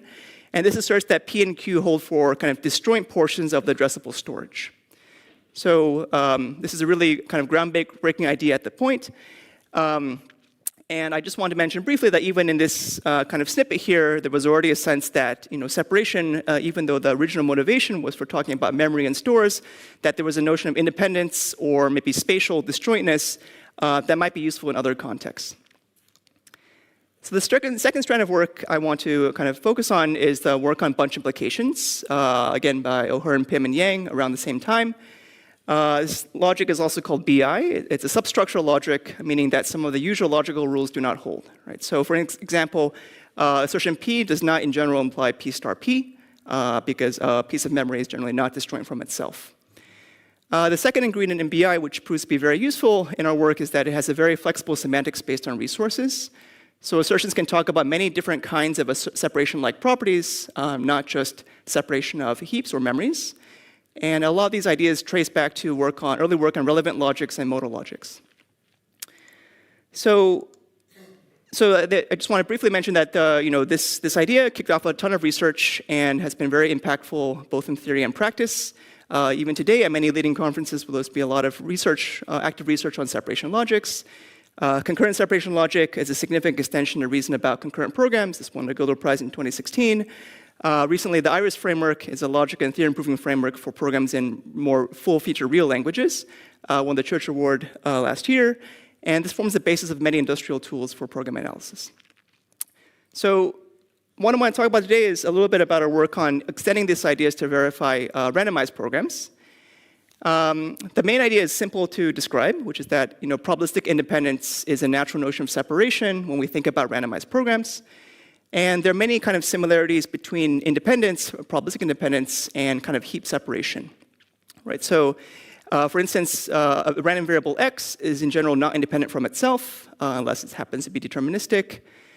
And there's other separation-like properties, right? So if a random variable x is independent from a pair of y and z, then x must be independent from y, and also x must be independent from z. So looking further, there's also a kind of an analogy to separation logic that seems quite intriguing. For instance, when we draw a fresh sample in a randomized program, then it's automatically independent from everything else. So for those of you that are familiar with separation logic, you can think of memory allocation. Like when you allocate a new memory cell, it is disjoint from everything else. And furthermore, there's many useful properties about independence. For instance, if x is independent from y, and you apply a function f to x, then you get something that is independent from y again. Right? So again, there are analogies to separation logic where this looks something like a frame rule in separation logic. So in work around 2020, myself and some other co-authors developed a probabilistic model of BI, where the starting point was a standard heap model of BI, where assertions P talk about pairs of stores and heaps, like stack variables and memory locations. And assertion P star Q means that P and Q hold on disjoint heaps, but they can share the store. They can share the stack variables. So building on this idea, we developed a probabilistic model of BI where the assertions P can talk about deterministic versus random variables, where P star Q means that P and Q talk about independent variables, but they can talk about the same deterministic variables. Intuitively, because deterministic variables are always independent from themselves. So they behave kind of like a stack or store. So I don't want to go through all this. I know it's kind of getting late. I want to keep things short. But I think it's nice that the logic BI and its proof system validates many logical principles of probabilistic independence, even though the logic BI itself was not developed with an eye towards probabilistic independence. Let's get over these. So following on this work, we asked some questions about, can we extend this idea to other notions of independence or independence-like properties for randomized programs? So the first we considered was a conditional independence model. So here it turned out that we couldn't quite use standard BI to model conditional independence, but we were able to extend BI with a new non-commutative conjunction, P semicolon Q, that expresses that one piece of memory can depend on another piece of memory, or one set of random variables can depend on other random variables. And this captured conditional independence in kind of a clean way, where now the assertion P semicolon Q star R asserts that Q and R are conditionally dependent on P. Again, I think it's quite nice that the proof system kind of validates common rules about conditional independence. And most recently, we've been thinking about other notions of separation-like properties, such as negative association, where this is a more subtle notion of separation, where the idea is that when one variable becomes larger, another variable tends to become smaller. Here, there have been many definitions proposed in the literature, but it's a very useful algorithmic tool for analyzing randomized algorithms because this notion satisfies many useful properties like concentration bounds. So we were able to extend BI again with a weaker conjunction, which I won't try to pronounce, which generalizes the definition of NA by Dubashi and Ranjan. And I'll just briefly comment that here we had to adapt a broader class of models of BI, these so-called non-deterministic models of BI that were proposed by Simon Doherty in his thesis. So just kind of summing up, these new models for modeling different kinds of separation enable new kinds of logics for reasoning about probabilistic programs. We were able to give kind of simpler and more intuitive proofs for some basic properties from cryptography and verify some security properties for oblivious RAM. We're also able to verify different kinds of false positive rates properties for novel approximate data structures. And the thing that I really like about a lot of this work is that the arguments on paper look very similar to what you would see in kind of an on-paper analysis of randomized algorithms. Right? They often mix techniques like using conditioning or expected values and concentration bounds in a flexible way. So in my mind, these logics give a cleaner and more intuitive way to verify these properties for probabilistic programs. Just want to talk quickly about some current directions and questions. First of all, a good question or direction is kind of finer notions of separation. So there's been really exciting work by John Lee, Amal Ahmed, and Stephen Holtz and others at PLDI 2023, and also earlier today at LICS, where they're trying to take this idea and consider a different notion of separation that's at the level of sigma algebras or probability spaces rather than random variables. This is super cool work, and I'm excited to see where this goes. Another open kind of question is more on the, I guess, the power side of the structure versus power. The questions about completeness, decidability, automation, right? So like, is a logic complete for independence? Is it decidable? These remain open questions. Maybe more practically, I think it'll be interesting to try to apply automated separation logic tools for randomized programs, because many of these tools have been developed over many decades, and the similarity makes it seem that maybe we can apply some of these methods for now randomized programs as well. And finally, other notions of negative dependence I think are quite interesting to explore. So we just consider one notion of negative dependence called negative association, but many other recently proposed notions have spurred theoretical breakthroughs. So for instance, this notion of strong Rayleigh distribution has attracted a lot of interest across many communities. And it might be interesting to see if we can develop separation-like reasoning for this kind of notion of negative dependence as well. Okay, so I just want to conclude by thanking some people. So first of all, I thank my excellent advisors, Benjamin Pierce and Aaron Roth. I think a lot of my research interest is definitely strongly influenced by their interest and outlook. And one reason I've ended up working in this area between randomized programs and formal verification is due to their kind of disjoint or diverse interests. And I also want to thank, of course, the amazing collaborators that make this work possible. So Jialu Bao, Marco Gabarardi, Joe Tasserati, Simon Doherty, Alexander Silva, Gilles Bart, and Kevin Liao. None of this work would have been possible without their assistance and their insights. And it's been a lot of fun to work with these people over the years. I want to especially call out my student Jialu Bao at the top left, who led a lot of the work that I present today. I'm going to stop there. Thank you very much.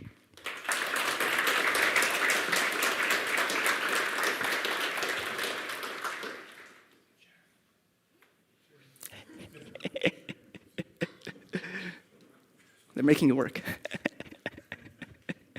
Thought my job was done, but thanks very much, Justin, for a riveting talk. Questions, please. Yes. Could you give an example?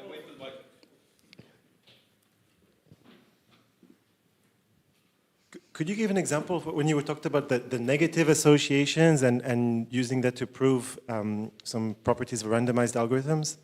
Could you give an example of where that?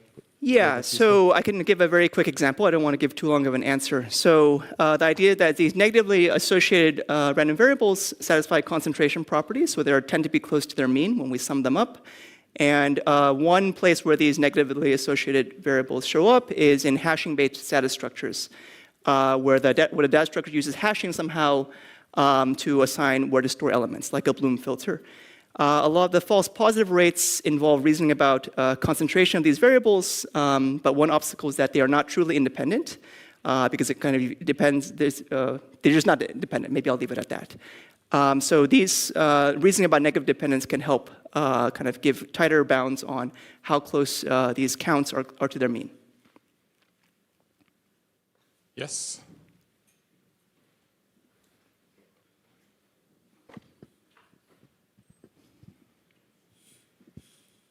Given that your work stems from separation logic and separation logic is about aliasing, have you considered the problem of when you have probabilities of aliasing? I have a very concrete use case for this. I see. We have not considered this problem before. I think it's an interesting problem.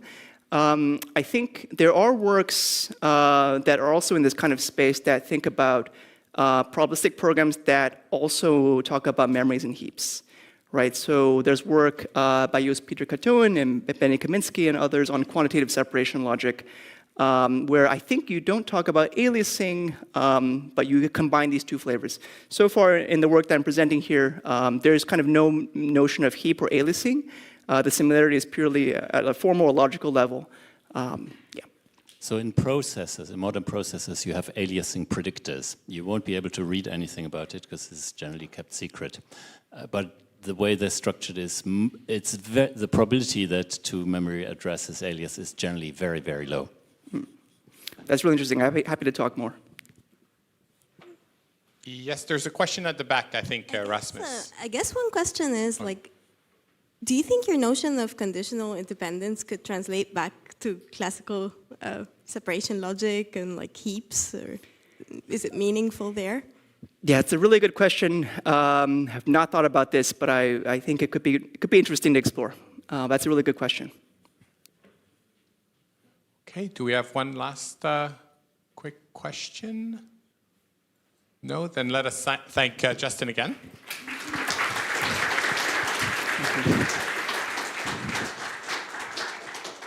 And now we have a talk by Pravesh.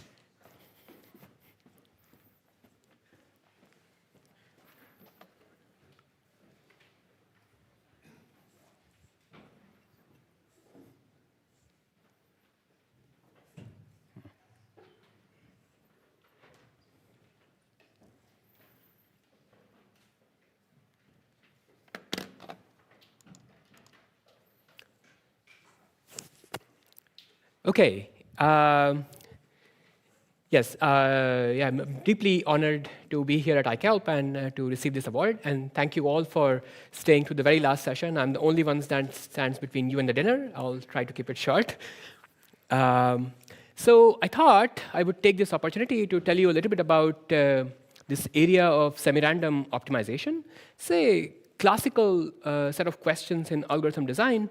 But over the past 5 years, I've gotten very interested in this area. And somehow it turns out that not only can you design algorithms to solve some of the questions that people were asking, but it turns out that the resulting algorithms and their analysis techniques have some surprising applications to long open questions in coding theory and combinatorics, questions that ostensibly have nothing to do with algorithm design as such, but just somehow fall prey to these new ideas.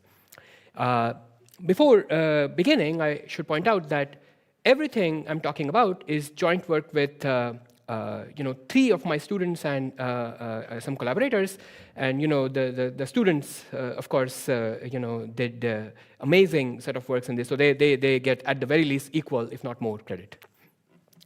OK, so let's begin. What I want to do first is tell you a little bit about what semi-random optimization is, why we might care about it, and then tell you one specific strand of research in this line of work. So, one overarching goal in theoretical computer science is to come up with algorithms that apply to as expressive algorithmic problems as possible.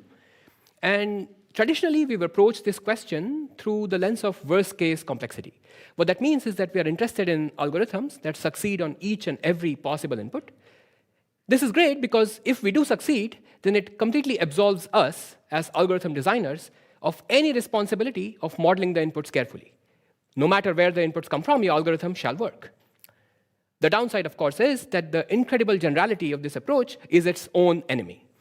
Most expressive problems turn out to be NP-hard, even if we were to settle for weaker notions of success like approximation. What should we do? Well, right after the discovery of NP-completeness in the 70s, Karp already thought of more careful modeling of inputs as basically a way out. And he proposed average case analysis of algorithms. What that means is that for a given problem, you would think of some natural probability distribution over input instances, and then analyze the performance of your algorithms on average as inputs are chosen from that probability distribution. This is great because it allows you to surpass worst-case barriers fantastically for a number of central questions. So much so that this has become the dominant approach in several different sub-areas of algorithm design. The nagging feeling, of course, is that now that we are modeling the inputs, we've got to ask, are our models any good? Random models are often chosen because we can mathematically prove theorems about them. This is great. But then, if your algorithms happen to be too strongly tied down to the specific random model at hand, that would be bad. In particular, the one little thing you could ask of your algorithm is that minor perturbations of the model, random model, should not break your algorithms.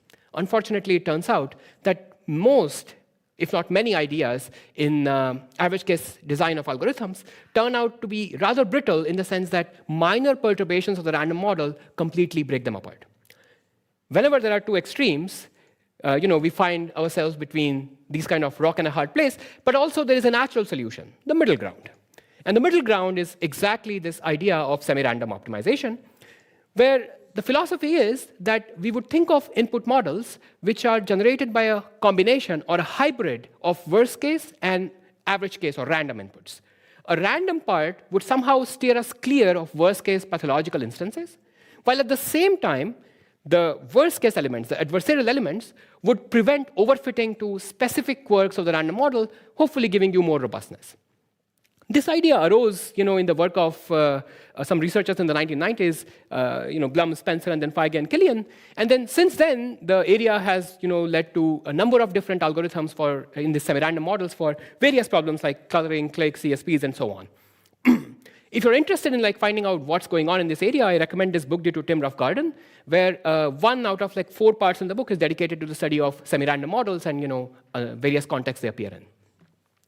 In this talk, I'm going to be interested in this simple question, central question, which is, can we actually get best of both worlds? Can we get efficient algorithms that, on the one hand, give us as strong a guarantee as we know for the most vanilla, simple average case model that we've analyzed for them? And at the same time, the algorithms would succeed in the most general semi-random models that people have proposed. This is, in some sense, if this can happen, this would be great. And the punchline of this talk is that, at least for some problems, we are able to make it happen.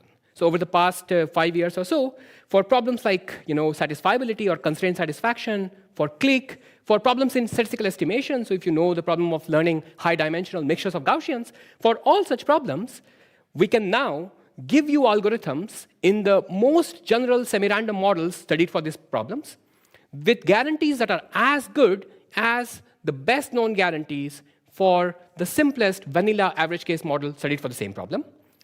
Now, given the way this sentence looks, you might guess that maybe what we are doing is taking an algorithm that works for the vanilla average case, somehow, fortifying it, somehow making it better, maybe, making it stronger somehow. Turns out this strategy fails. Somehow the average case algorithms we design have inherent brittleness in them. So the cool thing, if you're an algorithm designer, is that you get to think about these problems from scratch all over again. So, all of these developments, even though the guarantees are the same, the algorithms are quite a bit different. And, the thing that I'm most excited about is that there are connections to problems that we did not even foresee. Connections to problems that have nothing algorithmic about them, and tend to resolve long open questions in coding theory and combinatorics. So I'll tell you one story amongst these set of results, which is about KSAT in the rest of the talk. Okay? Good. So here is the question I'm going to be thinking about, the KSAT problem. Your input is a SAT formula with m clauses, n variables, right? And your goal is to solve the natural search problem on such a formula. If the formula is satisfiable, find me a satisfying assignment to it. And if the formula is unsatisfiable, solve the natural search problem of finding a certificate or a witness of unsatisfiability of the formula. Okay? This is called a refutation. It's called a weak refutation if you only prove unsatisfiability to me. It's called a strong refutation if you prove to me that every assignment must violate 1% of the constraints. Now, we saw in Ryan's talk already that in general, at least if you believe the exponential time hypothesis, you may not expect a better than exponential time algorithm in the worst case for this problem. What we are going to look at, however, is denser instances of these problems.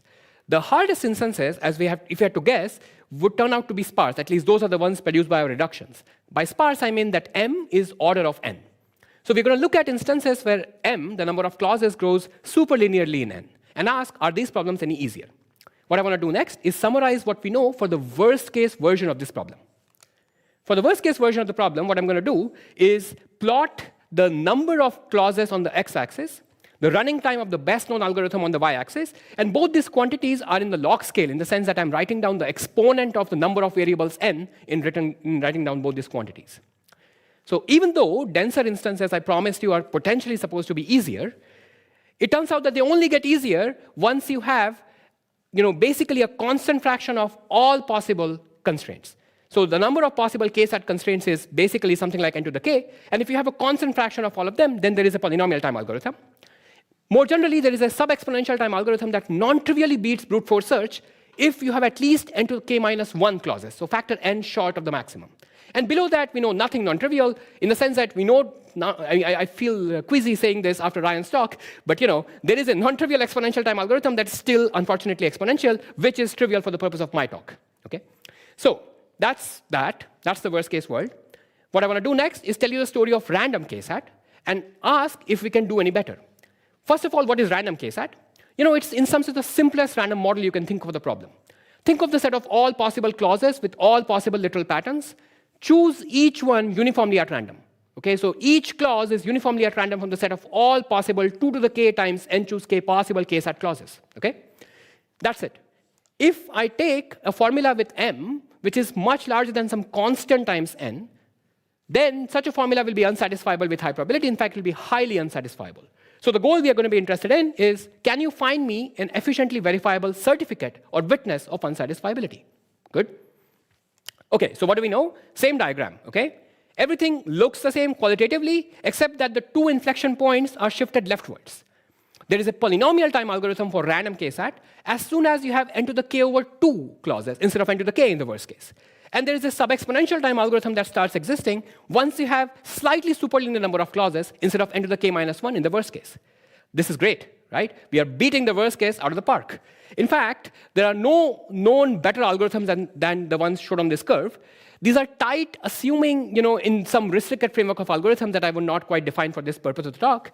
But, there are conjectures that say that, you can't quite beat the algorithms or the guarantees written on this page, and these kind of assumptions are used as starting points in hardness results about average case problems. Okay, so you look at these 2 curves and say, well, what about the random k-sat algorithms? How general are they? How robust are they? Turns out, not quite. They are based on spectral methods. They are based on eigenvectors and eigenvalues of some matrices. And these are unfortunately rather brittle in the sense that minor perturbation of the model completely breaks them apart. So now you can ask, well, what's going on? Can I find algorithms that are more robust? This was the goal of Feige, about 15, maybe 17 years ago, when he proposed his the most general semi-random model for the problem. This model is called smooth k-sat. It's smooth because, if you know of the work of Spielman and Teng, Feige was inspired by them, and that's the model he proposed. The model is very simple. You start from a completely arbitrary worst-case k-sat formula with m clauses, then go to each possible clause, take each possible literal, and flip its polarity independently with some constant chance. Let's say 0.01. That's it. That's the model. Okay?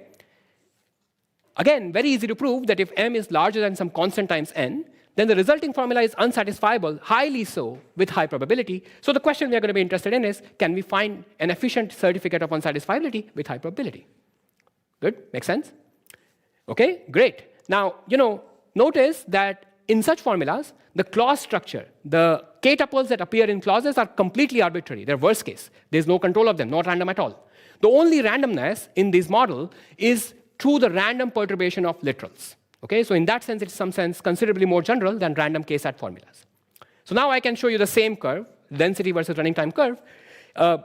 Turns out that almost nothing was known about this model, even though Feige started studying it like 17 years ago. So most of the results I'm stating on this next slide are basically from last 5 years.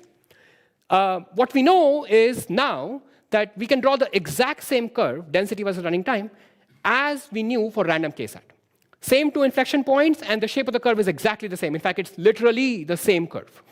Okay? Even though it's literally the same curve, the techniques are quite different. They're based on this word that appeared in the citation for the award, the Kikuchi refutations.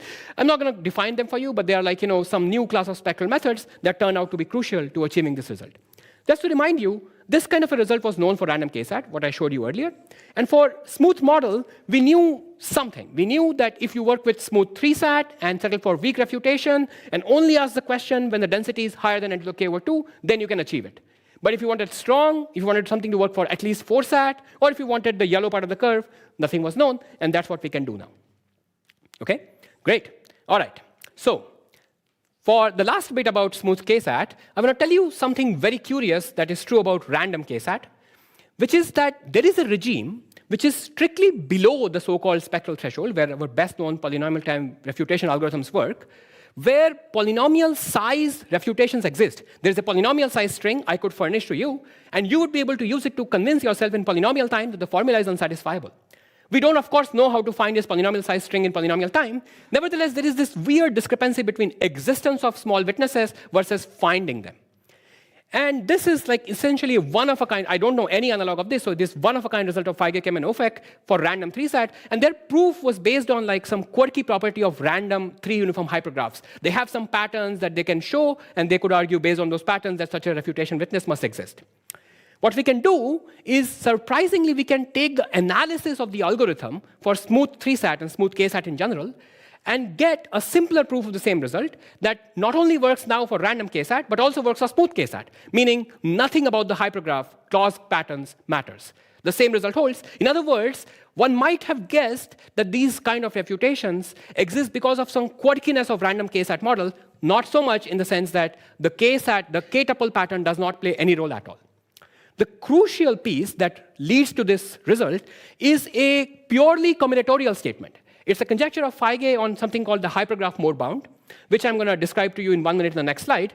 And it turns out that he envisioned a resolution of this would likely lead to this result back in 2007.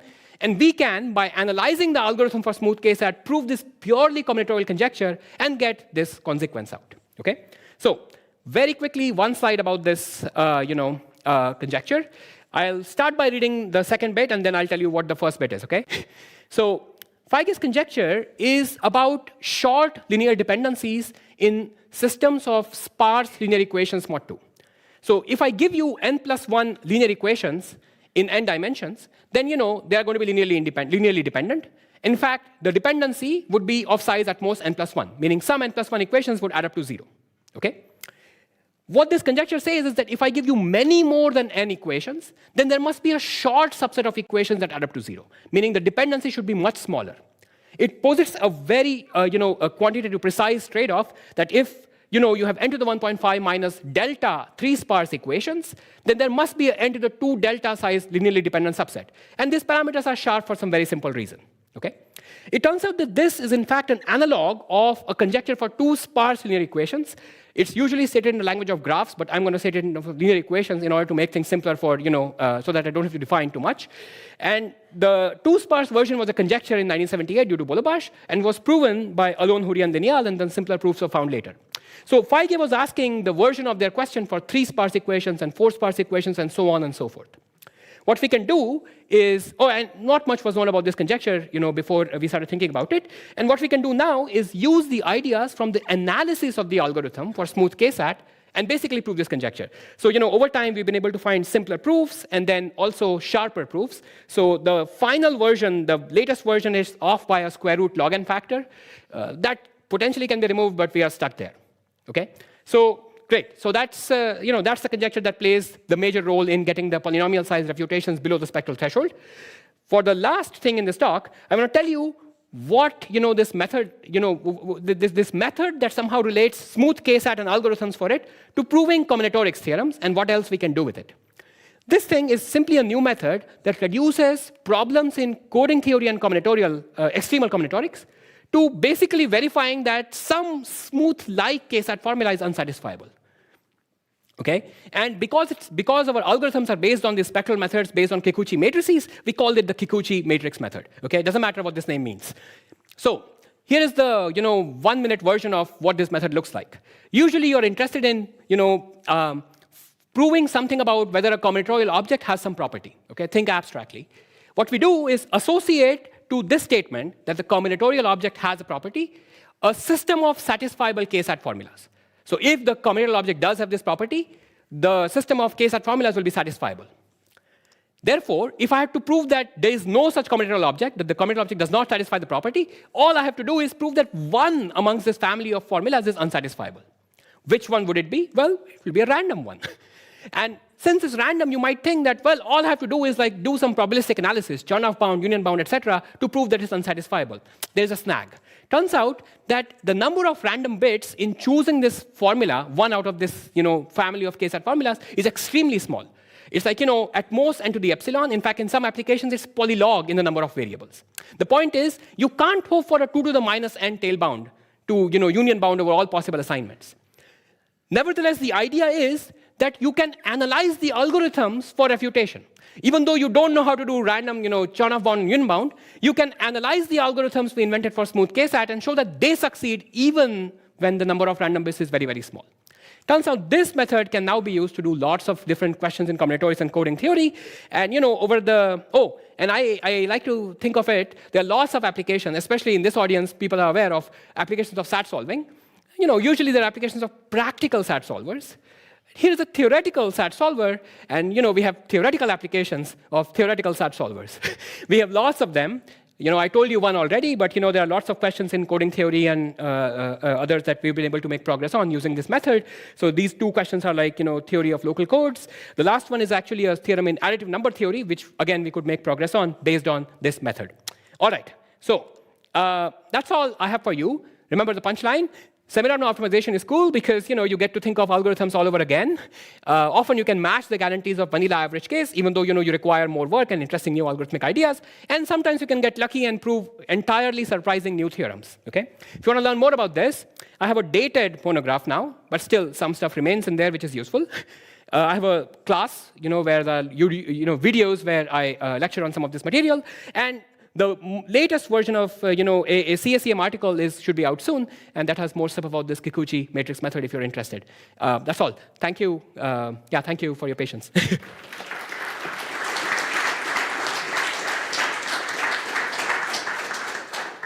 Thanks very much, Pravesh. So we have time for questions. Yep.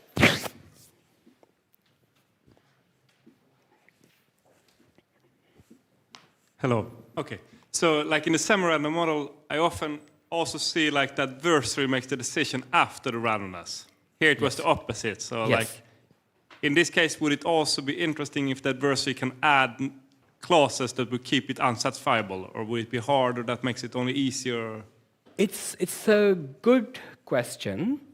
Adding clauses will not really make a difference with the refutation problem because if the formula I began with was unsatisfiable, then you will remain unsatisfiable. And the methods are robust enough that you can't hide information by adding clauses. In fact, I can't think of like a more general model than this one, even though you're right that in many other cases like click, the natural semi-random models would reverse the order. First there'll be a random choice and then an adversarial adaptive choice. Here it somehow doesn't seem to matter as far as I can see. Yep. Do you have any intuition for what sorts of combinatorial problems or what flavors this method might be useful Yeah, this is a great question. A question that I actually don't have a super great answer to, but I have like a medium level answer for you. In some sense, it applies to hypergraph combinatorics problems. It applies to problems where some linear structure is what you're interested in. For example, we're looking at linear equations and we're looking at linear dependencies. Sometimes you can cast your problem as like some kind of linear dependency over some field. It doesn't need to be binary field, it could be any field, and then you can win. That's all we've been able to do so far. There are inklings or hints that we can do more, and then maybe we'll have more general version, but right now that's all we have. And if we were specifically interested in sort of the combinatorial connections, do you have a recommended sort of paper or place to look at? Right, yes, recommended paper, yes. So I recommend a paper that, the earliest version of this paper is with Venkat Guruswamy, my colleague, and my student Peter Manohar. I think the follow-up paper has slightly simpler proof, which might actually be the right one to read at the point. So it's with Tim Shea, who is another one of my students, amazing student, and Siddhant Mohanty, who is a postdoc at MIT. So Shea K. Mohanty is maybe one I would recommend at this point. Any other questions? No? Then let's thank Pravesh and all the awardees one last time.